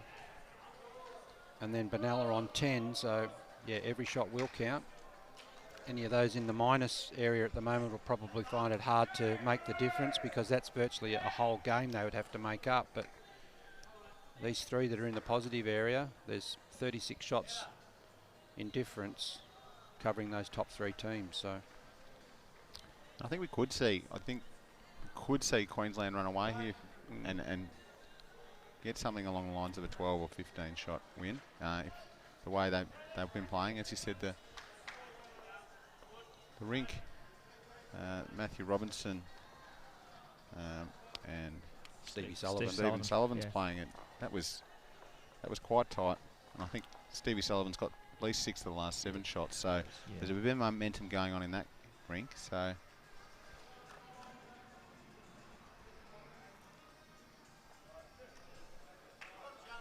it's a real arm wrestle over on rink number 9. It's 8-5 in favour of the Bayside boys. So yeah, Luke Waith up there over Sean McMahon.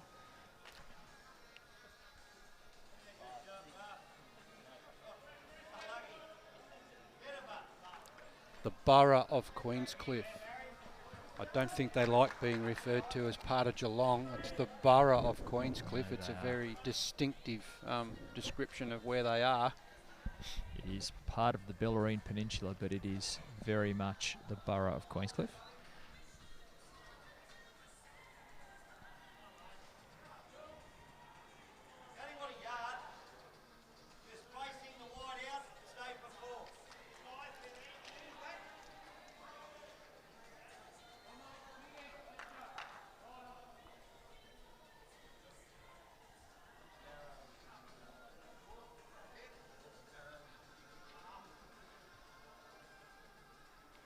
I won't give up until I'm satisfied. That's the song that's being played in the background. You two are a chance to kick on tonight. You turned up, and I tell you what. Richard Marks, isn't it? Richard Marks, Yeah. 1980s music trivia, and it's also 2018 champion of state pennant. It's our pet subject, isn't it? It 1980s is. music trivia. It's like Spicks and Specks. The Bee Gees.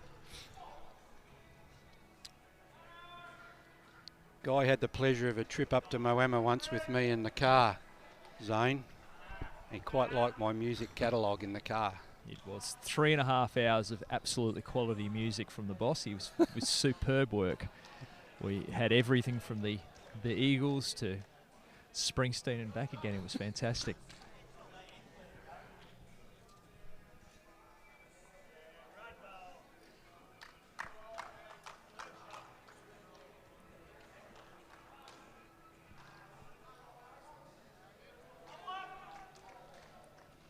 push this narrow again. Looks pretty close. We feathered the jack. Got the faintest of touches on the jack then. It didn't move. Wow.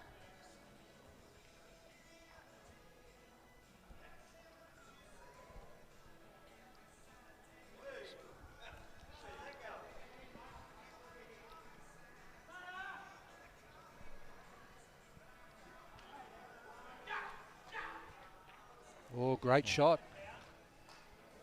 Jack in the ditch for one.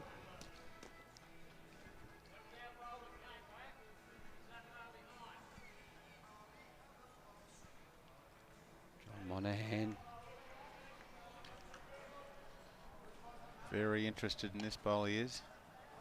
Doesn't want to be it's not. touching anything. That's a great shot. Oh, yeah. Oh. Wow.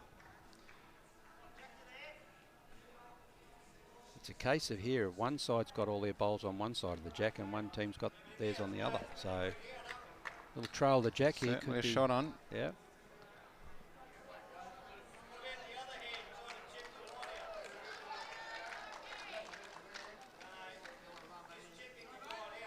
Well, he's got one over there now. Changed it a bit.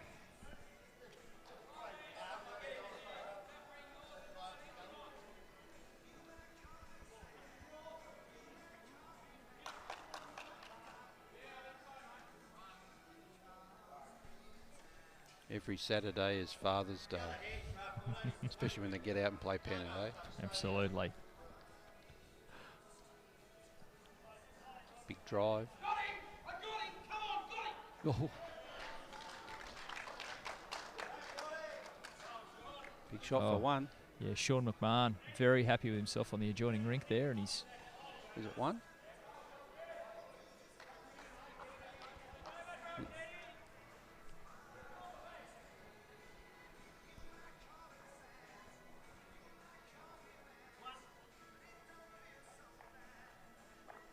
Two more out.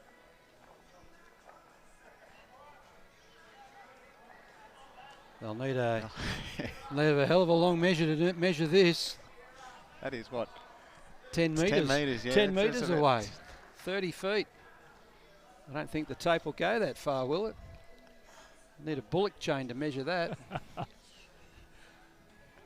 Comes our local umpires. We just there's already 3 out over there in that rink, though, isn't it? It's already, so yeah, we're just talking about the adjoining rink, not the one that we're focusing on here. That's Sean McMahon and Luke Wade. And Sean McMahon and the Benalla boys and girls on that rink have picked up plenty on this. So overall, that's going to be very interesting. Oh, it's long enough. Only just. It's got a vernier on the end of it, so they'll measure down over the edge of the ditch to measure to the jack. Closest portion of. Rob Mitchell here. Rob Mitchell. Oh, he's not done anything with that. That didn't turn. Yep, he's going to try and sit this bowl out. Try and make 4 here. Underneath the head, it's a beautiful little shot if he can get it. Yeah, it's a good guide. The black bowl's a good guide underneath to that greeny coloured bowl. He sits that out. 4 shots.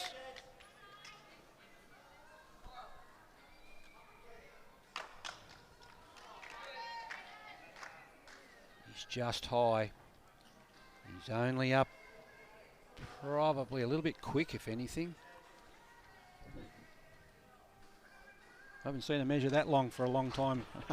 Zane, that was a ripper. The umpires earned their money then.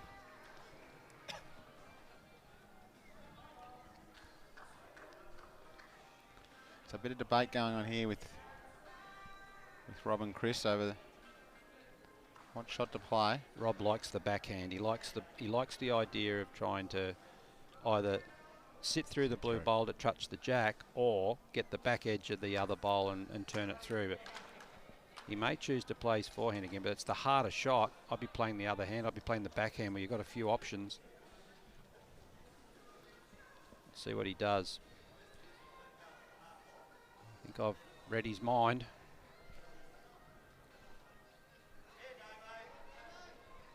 Backhand it is. He's too wide. Even looked like his feet were pointing out too wide then, so is it more than one?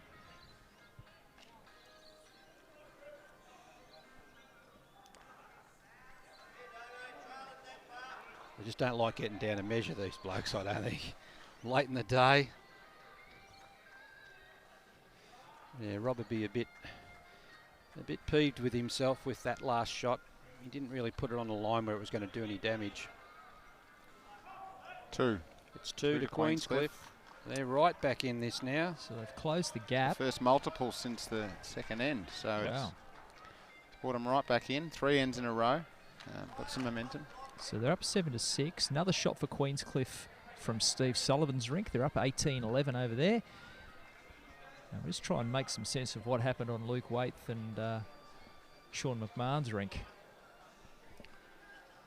It was 3 or 4, Guy, from the measure, but we can't see it. Haven't updated the scoreboard yet, I don't think, there. They were going the opposite way. But certainly it's 18-11 to Sullivan over Robertson here, 7-6. Mitchell over Gladman. You're probably nearly tied up now, that rink.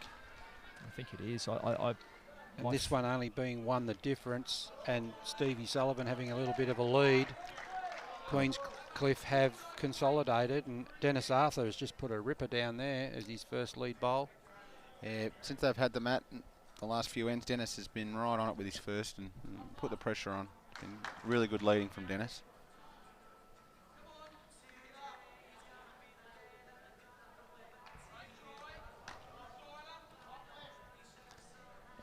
We're on to Wonderwall now. Graeme, do you reckon we'll get a Wonderwall in this end? We've already seen the Great Wall of Moama go up in front of a couple of Jackson. Two troubled brothers, the Gallaghers. Brilliant musicians, but ordinary people, I think. They're not watching, mate. Dennis, they can watch. They can watch. Yeah, Liam will come and headbutt you, mate. That's okay. Liverpool kiss, Glasgow nod. Troubled souls.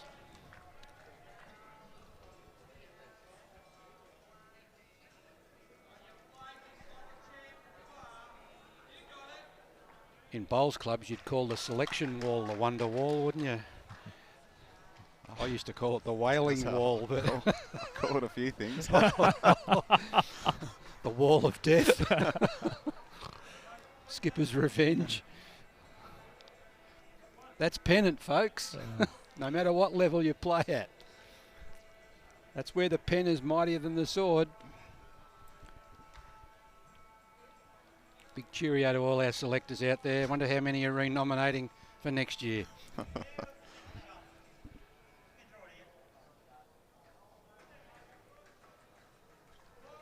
They could be the only people who make more enemies than the Gallagher brothers from Oasis.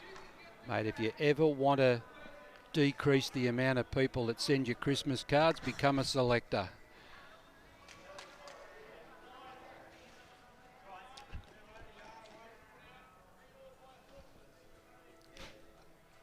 I've got a friendly Moama fly here. He's flown in from Lockington. He's hanging around my microphone. I don't want to talk too much. I might suck him in. Bit of afternoon tea. Larry looking to add to the count here. Good bowl.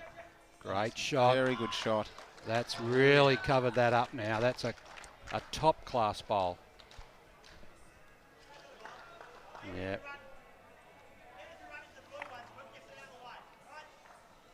I know Robbie pretty well. I can see it now in his body language that he's getting a little bit uptight. Very direct in his instruction there.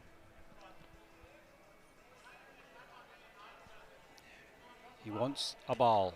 He needs a bowl.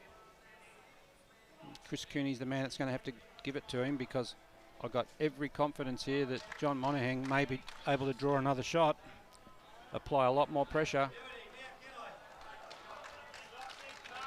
Yeah, the Queensland rink playing with a lot of confidence now.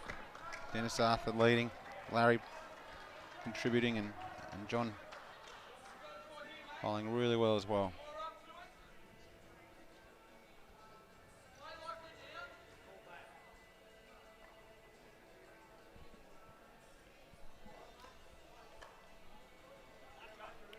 That's in the count. That's a backhand shot, exactly right. Or forehand shot for Chris, being a lefty. Needs to lose his bowl here. Asking Hold for it big up. weight. Yep.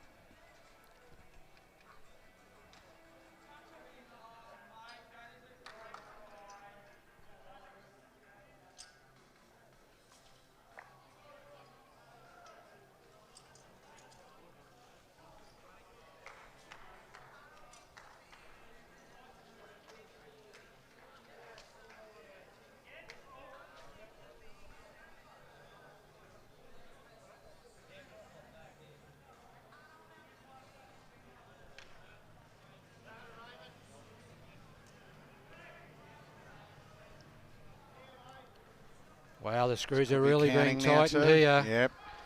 That is brilliant bowling. Oh.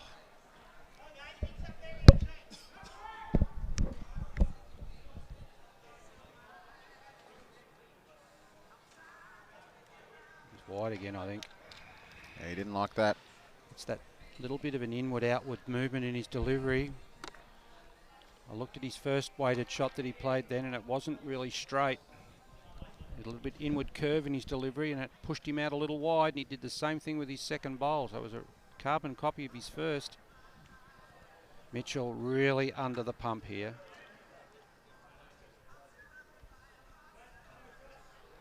Rob might be saying to himself, what have I done to deserve this end?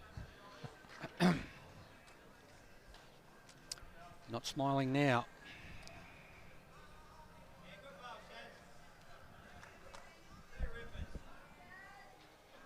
Got every indication here that Barry could draw another shot here. Definitely. And put a lot more pressure on Rob. Smart move here. Barry's getting out to cover some bowls behind. He's got probably better part of 5 shots now. Yeah, that's a good AMP bowl there. Good bit of insurance. Yep. Okay. Rob playing the forehand. Wow, what's this? He might be looking just to draw or get one close, but he looks It's tight. tight. It's fairly negative. Oh, He gets a little edge off he this, does. comes in, he's snuck in. Wow. That's cut a lot of pain out. What do you reckon, Zane? Is he 2 or 3 down? I don't think it might. 2 now, I think. I think it's 2.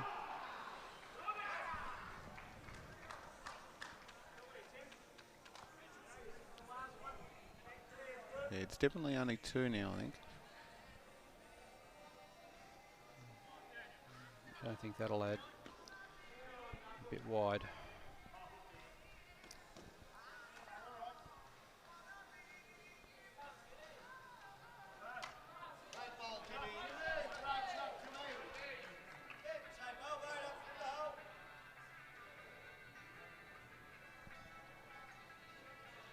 Maybe this is where he'd rather be, working on a chain gang.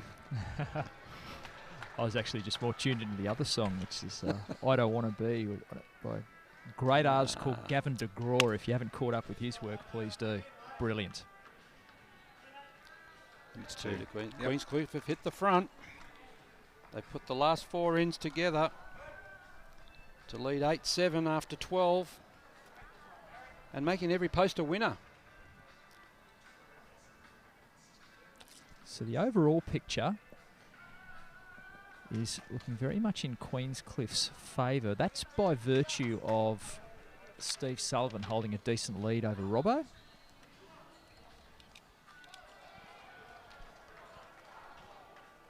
A little bit of movement.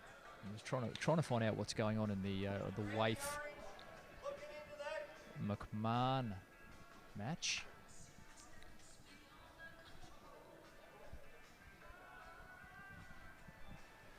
I don't think that scoreboard's moved since this song came out. in the mid-1980s. It's I'm just having a, here we go, eight apiece. No, it's definitely moved on some since then.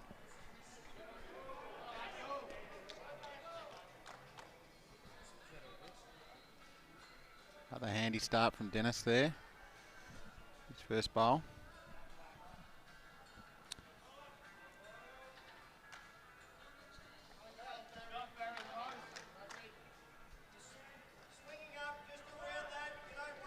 So here we are. We're 4 rounds down.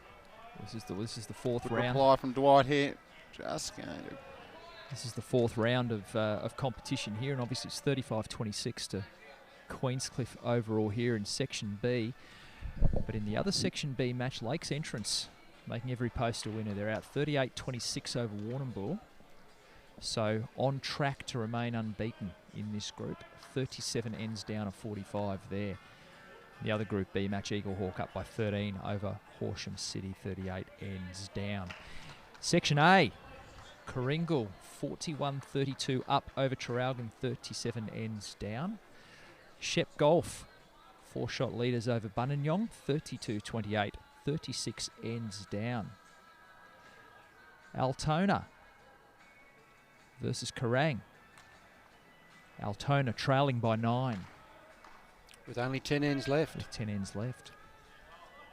So undefeated Altona getting a run for their money. These umpires are getting a fair workout here, Zane. Measuring over to another jack in the ditch on that far rink. And a fair distance away.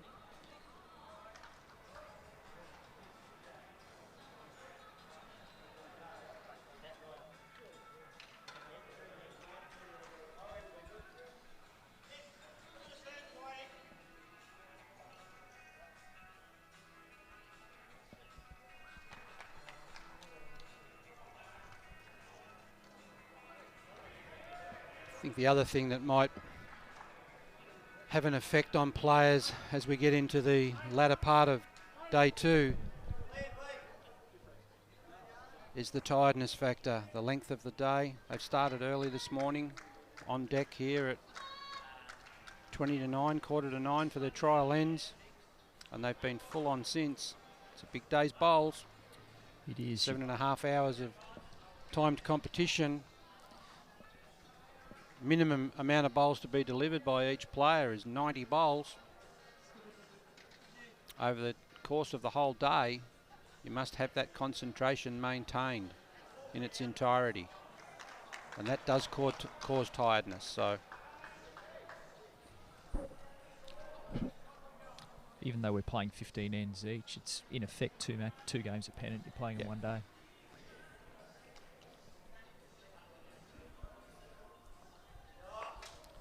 that's why you've got to look after yourself for these types of events. Spending a whole day on the green. Luckily, bowls isn't a contact sport. Can you imagine what it'd be like if it was contact? That'd take a little bit more wind out of your sails. We'd have an interchange then, I think. Oh, coming off the bench. Get the specialist driver in.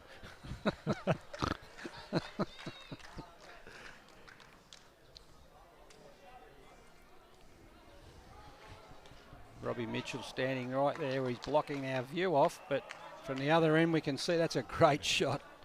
Johnny Monahan. He's bowled well, hasn't he? Yeah. He's bowled really well. He's been very consistent. I think the whole Queenscliff group of fellas have played reasonably well over the entirety. Yeah, as you said, Graeme, they've held quite a number of times, and that's been cut back or converted by Rob or at times Chris. They were 5-0 down after 4 ends, and they hadn't really put many feet wrong. You know, they were getting them in there. It was just the turnovers, the conversion shots. They didn't have an answer. They've certainly been on their game for the last 6 ends. They've won 5 of those last 6 ends, so, and got themselves back in front. Came from 5-0 down to lead 8-7. That's a good effort, which sees Queenscliff out now to a 15-shot lead. 41 to 26. Yeah, 41 to 26. Showing they're on leading the boards overall. And I think that's courtesy of the shots that have just been added on Luke Waith's rink, up 12-8. over Sean McMahon. He dropped a 3 and he picked a 4 up. So that was, Correct. you know, difference in the two ends. Big long measure for 3 at one end and a big long measure for 4 at the other end. So, and I think Steve picked up 3 on that last end. He's 10 in front now. Yeah, so Steve picked up a 3. Matty had a couple of drives, missed both, and Steve Sullivan's picked up 3 there. So, yeah, a really good run across the 3 rinks for Queenscliff in those. That's the momentum you can create. If every rink wins an end and they get more than one, it does put a little bit of pressure on heat on the scoreboard. So that's what they've been able to do.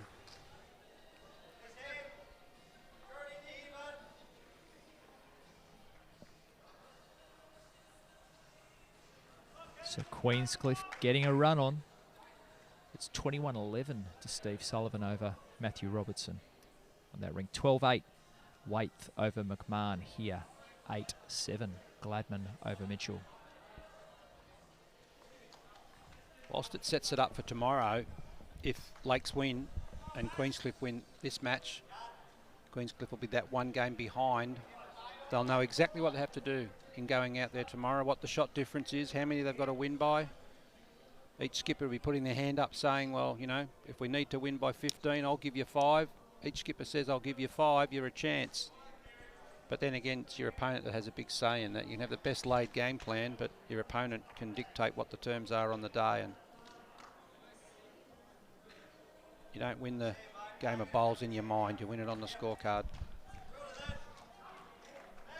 Great shot, Rob Mitchell.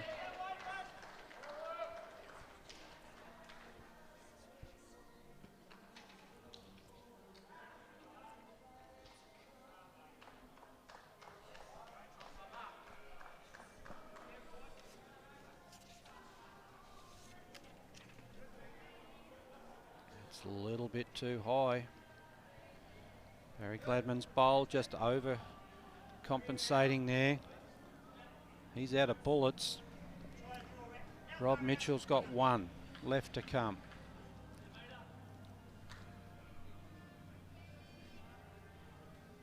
Wow. He's back in his judgment here to draw this around that short bowl.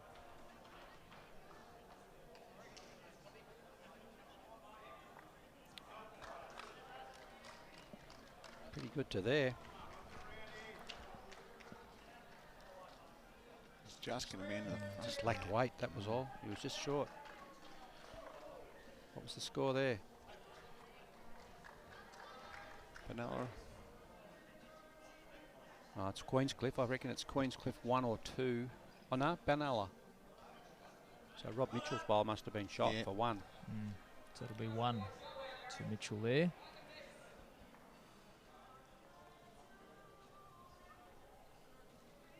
Eight apiece. They're all square. No great change of length during this game by either skip. No, there was a short end played. They're pretty happy just to play that 3/4 length. This is probably nearly the longest end we've played. The Jack right back now.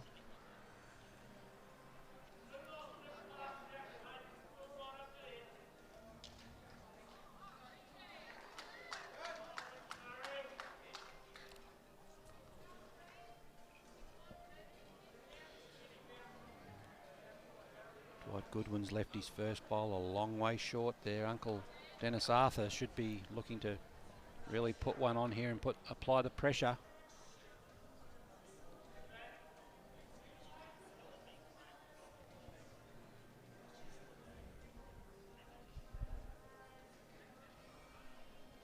And he'll do just that. Yes, Uncle swallowed that Jack right up. And not a bad little shot from the Uncle. Beautiful shot there, eh? Oh, Uncle Arthur, fantastic work from him. He's bowled very well. Actually, all the 4 Queenscliff guys, it's almost been they've been more than the sum of their parts, haven't they? Which is what good rinks do. They've each contributed a little bit. Here comes shot number 2 out of the Dennis Arthur shoot. Not a lot to beat there to get another. Might pair up his first here. Just going to hold up a bit. Just a touch.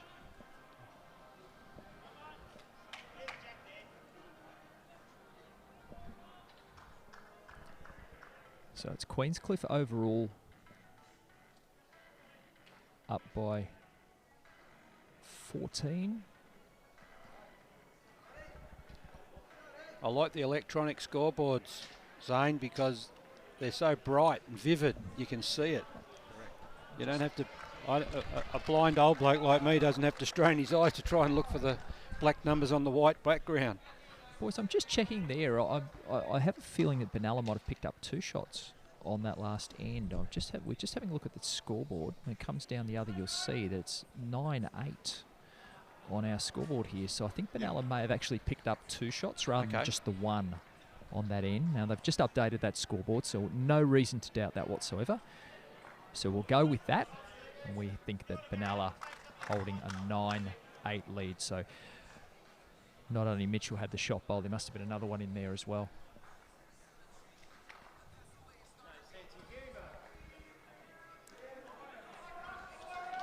That's when we're flying blind if the players don't indicate.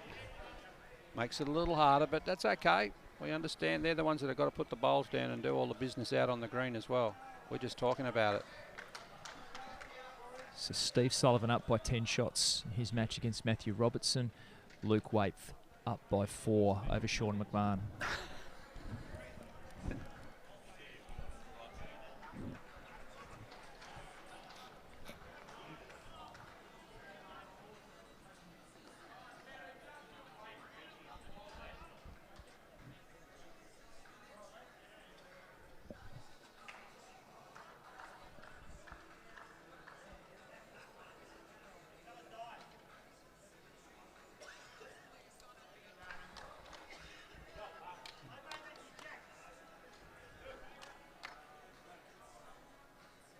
That small prediction I made earlier about Stevie Sullivan and Matty Robertson's come to the fore.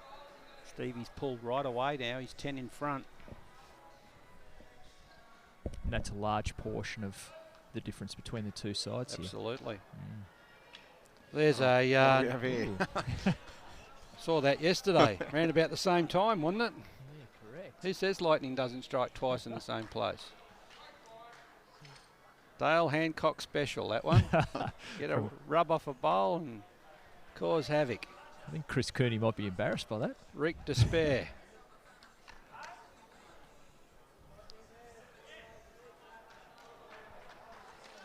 Whatever it is, it worked. It's no room for descriptions on the scoreboard, only numbers.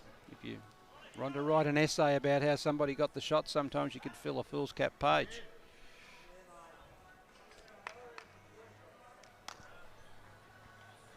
And the beauty is here with our live streaming coverage through My Sport Live, and thanks to the Moama Bowling Club, you can make your own judgments, you can watch and you can make your own calls about the merits of each shot. Hand down here. Does he have enough? No. But is he going to get the same sort of A-grade rub? No. Not that lucky. Now this time Chris Cooney can open his eyes. It's the last one he put down. I don't think he intended to do what he did, but he did it.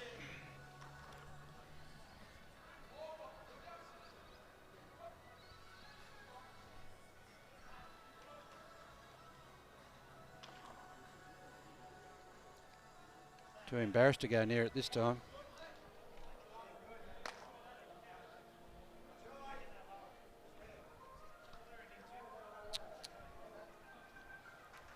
Bit of discussion the last time between Barry and John, and there's been a bit more. John was down at the head, so I think he's got a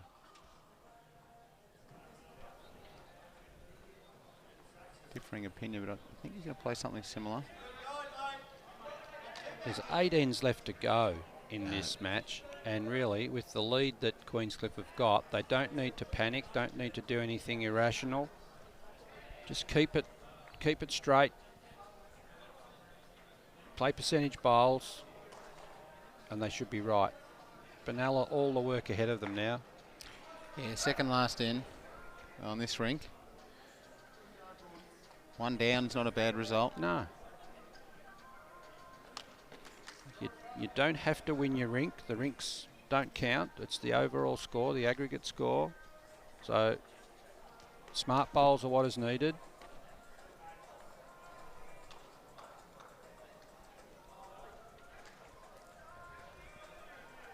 Rob Mitchell really looking for 2 here if he can.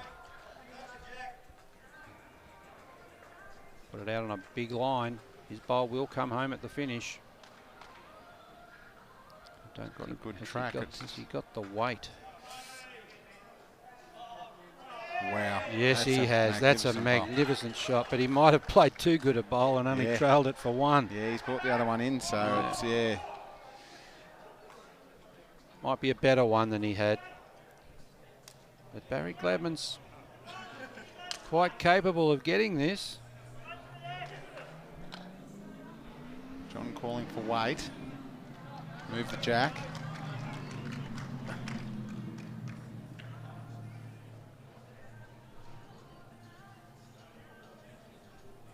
He's looking at it on the backhand. He's looking for a plant or something here, is he? I think he was looking, he was called to get that shot ball onto the jack and move the jack into the ditch to the left, and possibly there's a Queenscliff bowl or 2 over there. That was the call, but I think he was just a bit wide with his shot.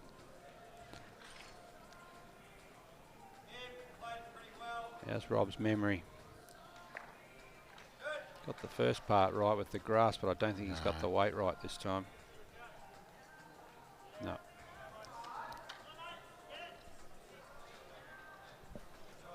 Gee. Barry's no real need to look for this shot bowl here. That's the way. Nice control. Better. Oh. He got it. Got it out. It's well controlled. I think it's 1 to Queenscliff.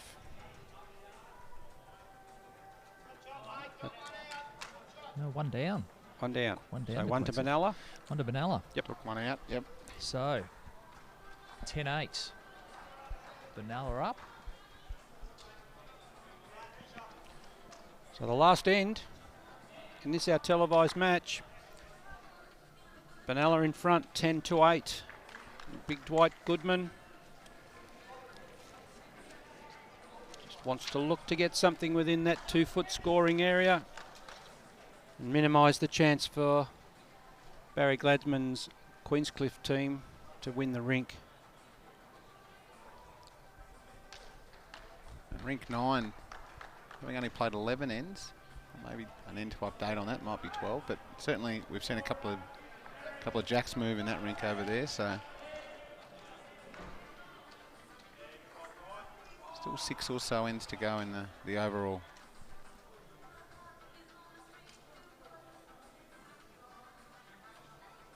It's going to be a case here where the televised rink is going to be finished first. I think that'll be probably the first time that's happened. Yep. Certainly the first time it's happened here. Yeah. Well, what we'll do is if and when that happens, we'll swing over. Dennis Arthur. That said, I think we're not far away from the 10-minute warning here. I would have thought that's pretty close. Yeah, not far off. It's probably another 3 minutes, 4 minutes to the 10-minute warning. Yeah. So what we'll do is we'll stick with this one for now, and then we're probably going to switch over to the Waith v McMahon match, which looks like it's got a little longer to run, and that's probably going to be the one that decides things. Stevie Sullivan's last end coming up here. Benalla have won that mat. Sharon Wharf to lay the mat, roll the jack.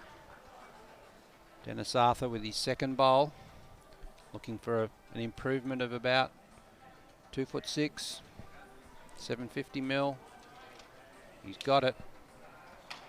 Great correction. And he's the shot with a toucher. Lovely to watch. So So 8 the difference on the Matty Robertson and Stevie Sullivan rink. 2 the difference here, so there's a 6-shot advantage to Queenscliff, plus the advantage that's over on the Waith rink on rink 9, which gives them the 4 shots there to make it a 10-shot lead with 5 ends to play.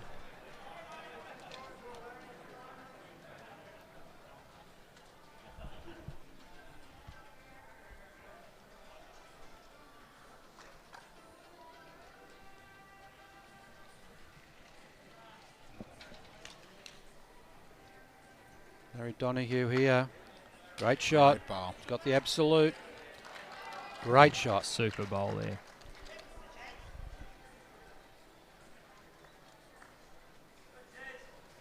It's only been the brilliance of Rob Mitchell in the last couple of ends that's really made Benalla's task of chasing the lead a little bit easier. He certainly turned a couple of heads around. Bowl there. That is a great shot. Great shot. Tom Goodwin. Well done. It's not how many you play, it's when you play them. Couple down on the head there, and he's drawn the absolute. Overall's tightened up a little too. We're only 9 shots overall, and still 5 ends to play, so this game's certainly not over.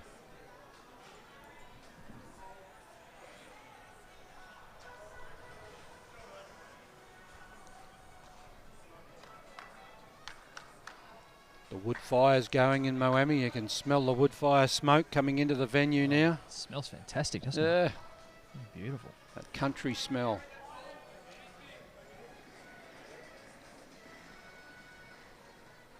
Oh, just under the head from Chris Cooney.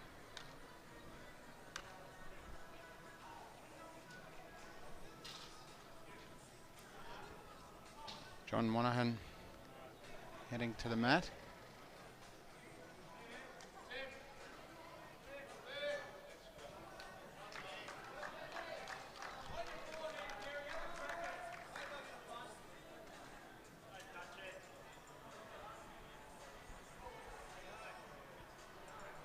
Playing with weight.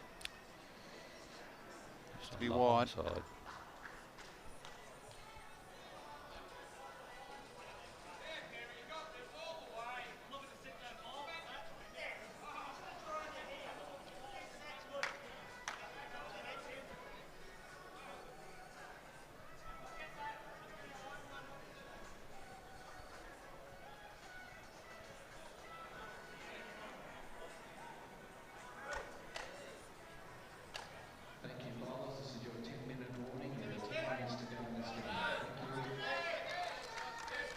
So you heard Bowls Victoria's operations manager Peter Delaney announcing over the PA 10-minute warning. We're in the last 10 minutes of all matches. And here it's Queenscliff 42-31 up. Last end of our televised rink. Close here.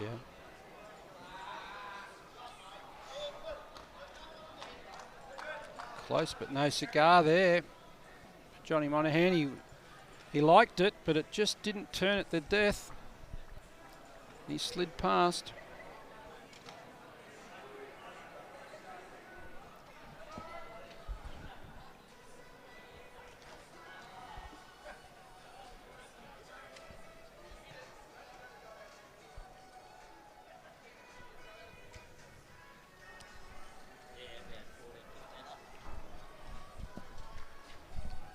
So Kerrang, just got word from the rink behind us that Kerrang are 14 shots up in their game against Altona overall. So So Altona possibly heading for their first defeat of 2018 champion of state Pennant. And that might open things up atop Section A.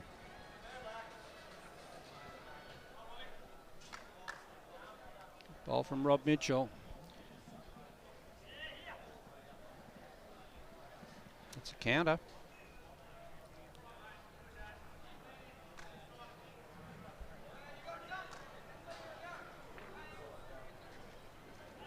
Barry Gladman. Oh. Got a very, very handy straightener there off that short bowl, and he just missed the jack. Sat the Rob Mitchell bowl over. That had just been put down to count.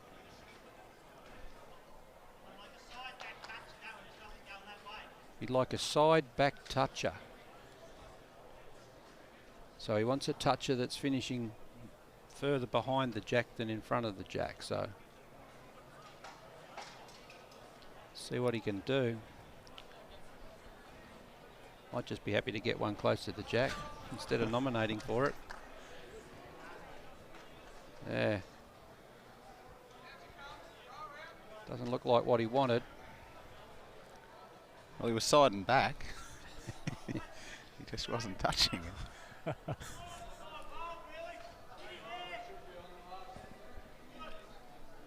So he's trying to, Barry Gladman trying to trail the jack here. Don't know whether that's the right shot. Trying to draw the shot would be better. Because if he goes through without the jack, it's nothing. Well done. Two shots. Two shots. Two shots to Queenscliff, which ties it up 10-all. So that's the end of that particular rink. So 10 apiece there in our televised rink between Barry Gladman and Rob Mitchell. What we're going to do is we're going to try and switch over to the Luke Waite, Sean McMahon match, which still has a couple of ends to run by our reckoning. Matthew Robertson and Steve Sullivan just about done and dusted. It is, and a 12-shot win there to Sullivan over Robertson. So Queenscliff overall holding a handy lead. But we've still got a couple more ends to go on this match here, which we'll switch over to as soon as we possibly can, which will be the Luke Waite from Queenscliff against Sean McMahon of Benalla. That scoreboard showing us 13-8 to Luke Waite there. So 17 shots. 17 shots with a couple getting picked up by Steve Sullivan there. Thanks, Zane. Just 25-13 to to Sullivan. So that certainly helped Queenscliff's cause. Probably get this end completed and one more within the time limit. So it's looks like Queenscliff will hold on to the win here. If Queenscliff win this end, they can't be beaten. There wouldn't be enough bowls to score the required amount of shots. So Sean McMahon on the mat there. So Queenscliff hold 2 here, which would put them to 50 to 31. 19 shots on 2 ends. Last time I looked, 2 times 8 equals 16. So might all be I over. think they'd be in a position here to try and retrieve the match. And we may not have to play the last 2 ends. But score is important in the sectional play concept, so they'll get one more end at least. Yeah, well, as you said, there were 23 shots in terms of differential behind the leaders' Lakes entrance before this round, so they've gone a long way to nudging that back, and having with the option to play them tomorrow could make it very, very interesting. Oh, it's a cliffhanger. Hung on the edge and fell in. So the jack is in the ditch here. So Sean McMahon. He's running for a toucher, I think. Looking for a toucher to put in. No. That's gone.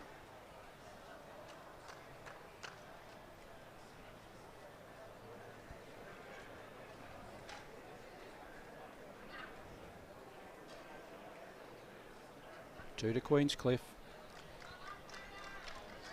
So 2 to Queenscliff. So I think that is all over. If that's The end case. of the match from Queenscliff's perspective, that they can't be beaten, but they will get one more end, and this is where they can add to their shot difference. Yeah, and that's really critical, as we just mentioned important here, right now, because Queenscliff and Lakes entrance meet tomorrow. So that's going to be a critical match in shaping how Section B looks. So as we said, Lakes Entrance 23 shots ahead of Queenscliff before this round, and at last check, they were 12 shots up Lakes Entrance in that. So you take 20, 19 here. They've got a few back, but Lakes Entrance still travelling well. So it will probably come to a point where Queensland have got to beat Lakes Entrance by a margin. Yeah, they'll probably have to beat them by a dozen shots, I'd say. Now we 10. Now we can confirm Lakes Entrance have had a win. They've won by 5 shots over Warrnambool, so they remain unbeaten. Yep, 43-38. So that puts them top of Section B, 4 from 4. Now, now Queenscliff here will win. 19. So they'll go to so 4-zip Lakes Entrance. Queenscliff will go to 3-1 here, regardless of what happens.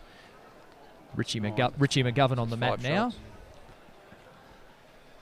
Just on a preliminary calculation, Guy, if Queenscliff were to draw one more shot on this end and get to 43 up, that would put them only 8 shots behind, which means they've only got to win the game tomorrow by 5.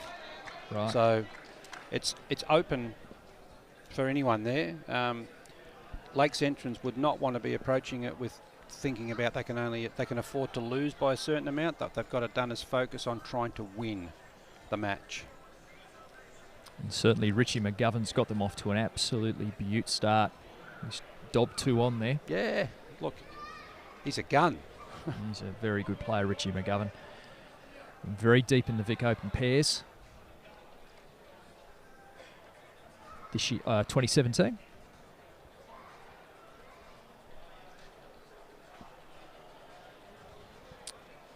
So shot difference, all important here for Queenscliff. The more they get on, the more they cut back over Lakes Entrance. So Benalla's Kerry Leask on the mat now. Kerry, state women's pairs champion 2 years ago, made the finals of the women's triples this year. She's gone well. She's played a lot of good bowls. When I've looked over on occasion, she's always been thereabout. She's a very good bowler, Kerry. One of the state's best bowlers.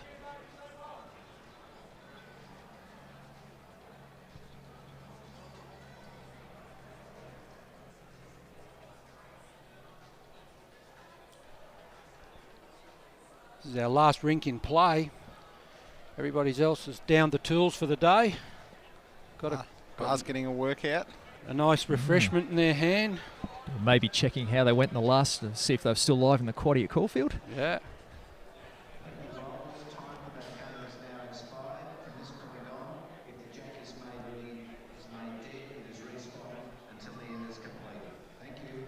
If it's made dead from here for Queenscliff, they've got the spot smothered.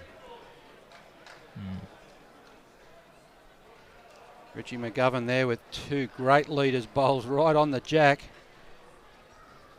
So we were talking about one. Now they could potentially even get closer. Number and all of a sudden it's 3 or 4 shots that they need. 2. And so yeah, every bowl here for Queenscliff. Sometimes it's better to be the hunted than the hunter, but in this case, with Queenscliff breathing down your neck, Lakes Entrance have got to play this and approach this in a very workmanlike way.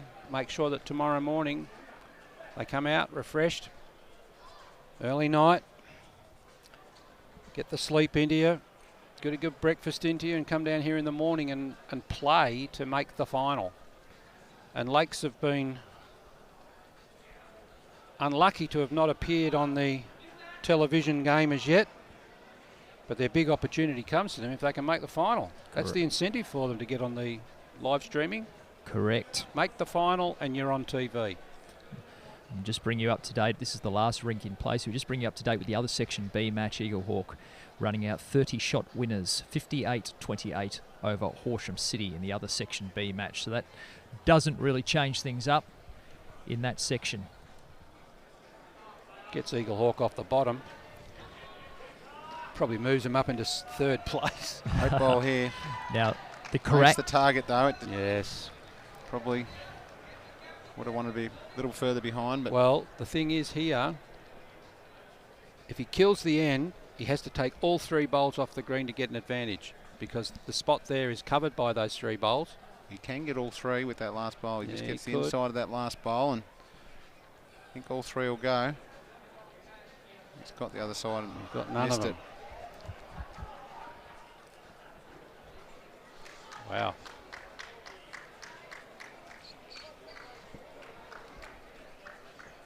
Yeah, Benalla skipped there. Counting them all up on the bank. They're nearly all Benalla. Yeah. I think they've got 1 bowl on the green, Benalla. Maybe 2. Find more in the drink there than you would just up the road at Rich River at the golf course, I'm tipping. More in the drink there than over at the Border Inn. Famous watering hole in Moama, the Border Inn. Right on the corner of the Menina Street, Blair Street roundabout. You peg a rock on the roof from this green that we're right on here. It's only a Zane Mikin-Laurie forehand draw shot from here to the Border Inn. Just across the road. It's great the little kids are out here on the back green. Oh, look at this. Yeah. Well, that's 4th shot now. They so may go in with the same amount of shots yeah. as Lake's entrance, the way this is panning out. We are watching a really critical end in the context of this section here, because Queenscliff holding 4, you would suggest here? yes, they're definitely holding 4. Even if he gets rid of all 3 now, he's not going to have shot, because he's going to have to go hard at them. But he's still persisting with that idea. Got 2 of them. Still 2 down. Now he's got a single bowl target, which is a lot harder than that. Last shot he had was a better setup.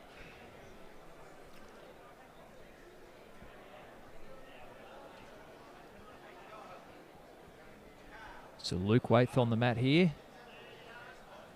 They're up 15-8 in this rink. It's a 19-shot lead overall to Queenscliff.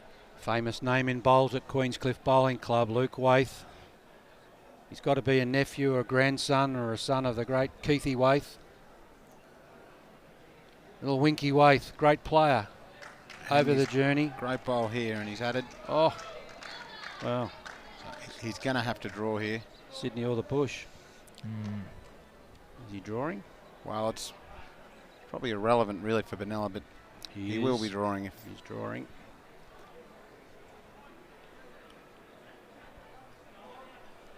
He's close. he's interested. Oh, Oh, second shot or third shot? 3rd shot, I think. That might be 2 to. Might be 2 to Queenscliff, I think. 2, yes, 2. 2 shots. So Sean McMahon enjoyed that. And it's 2 shots to So Queenscliff, so it'll be 2's overall. 53. So it will be. So you're 22. Fif- He's 45.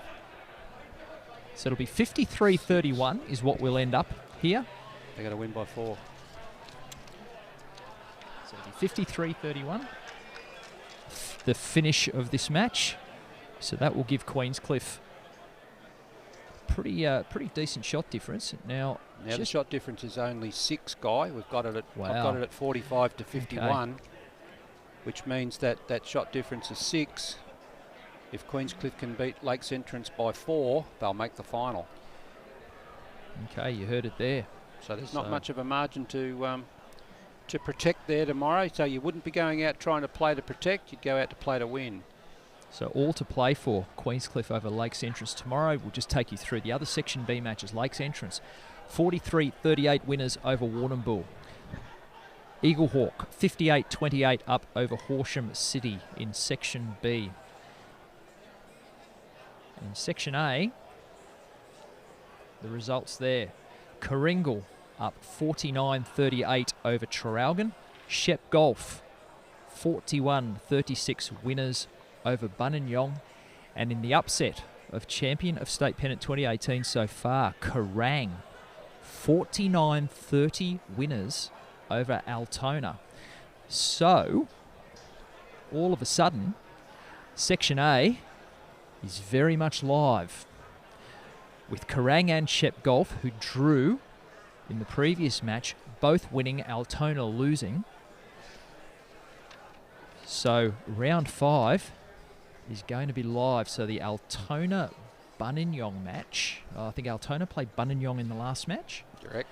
So that is going to be a very important match in the context of things there. And in round 5, Shep Golf play Karingal, Kerang play Traralgon. So Shep Golf and Kerang have to win. And hope that Altona lose to Buninyong. So we're just having a bit of a look at the shot difference here. Altona has the shot margin there. They're 23 shots in front of Kerang plus 1 point. Shep Golf are negative. They can't win, I wouldn't think. And yeah, I think that really Kerang is the only threat to Altona, and Altona play Buninyong. Buninyong have won only the one game, but you know, tomorrow morning's another day. It's an early start. Who wants to go out and celebrate on the chance that really you haven't got the section sewn up yet? Correct. And that's in both sections. Both sections are still alive to tomorrow. And I think that's great for the comp because it keeps the interest up for everyone. And no one's a sure thing. So we're live in Section A. We're live in Section B. It's a big day coming up tomorrow.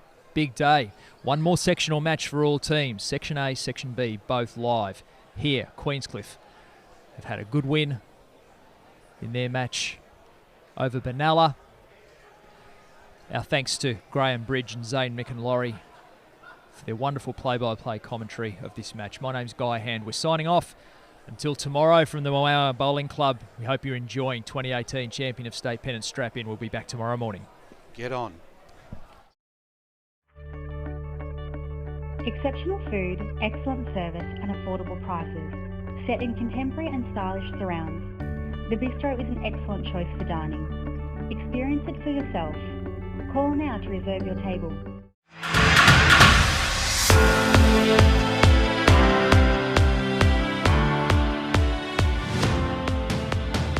Open Elite 8 Premiers, how does that sound? Big wicket, that one bounced. Come on!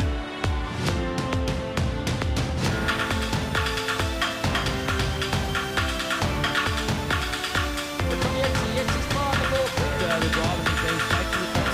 Gone. Motor are going through. It's all over for Southern.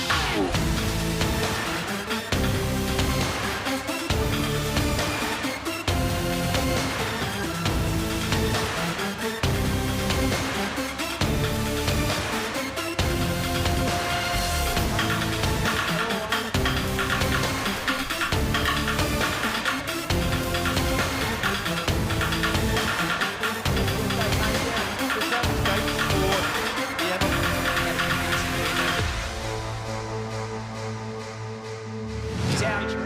Gillum Jones is out. Can it get over the top of Anderson? Get over Tracks all the way back in. It It is. does. And he's locked in. But what a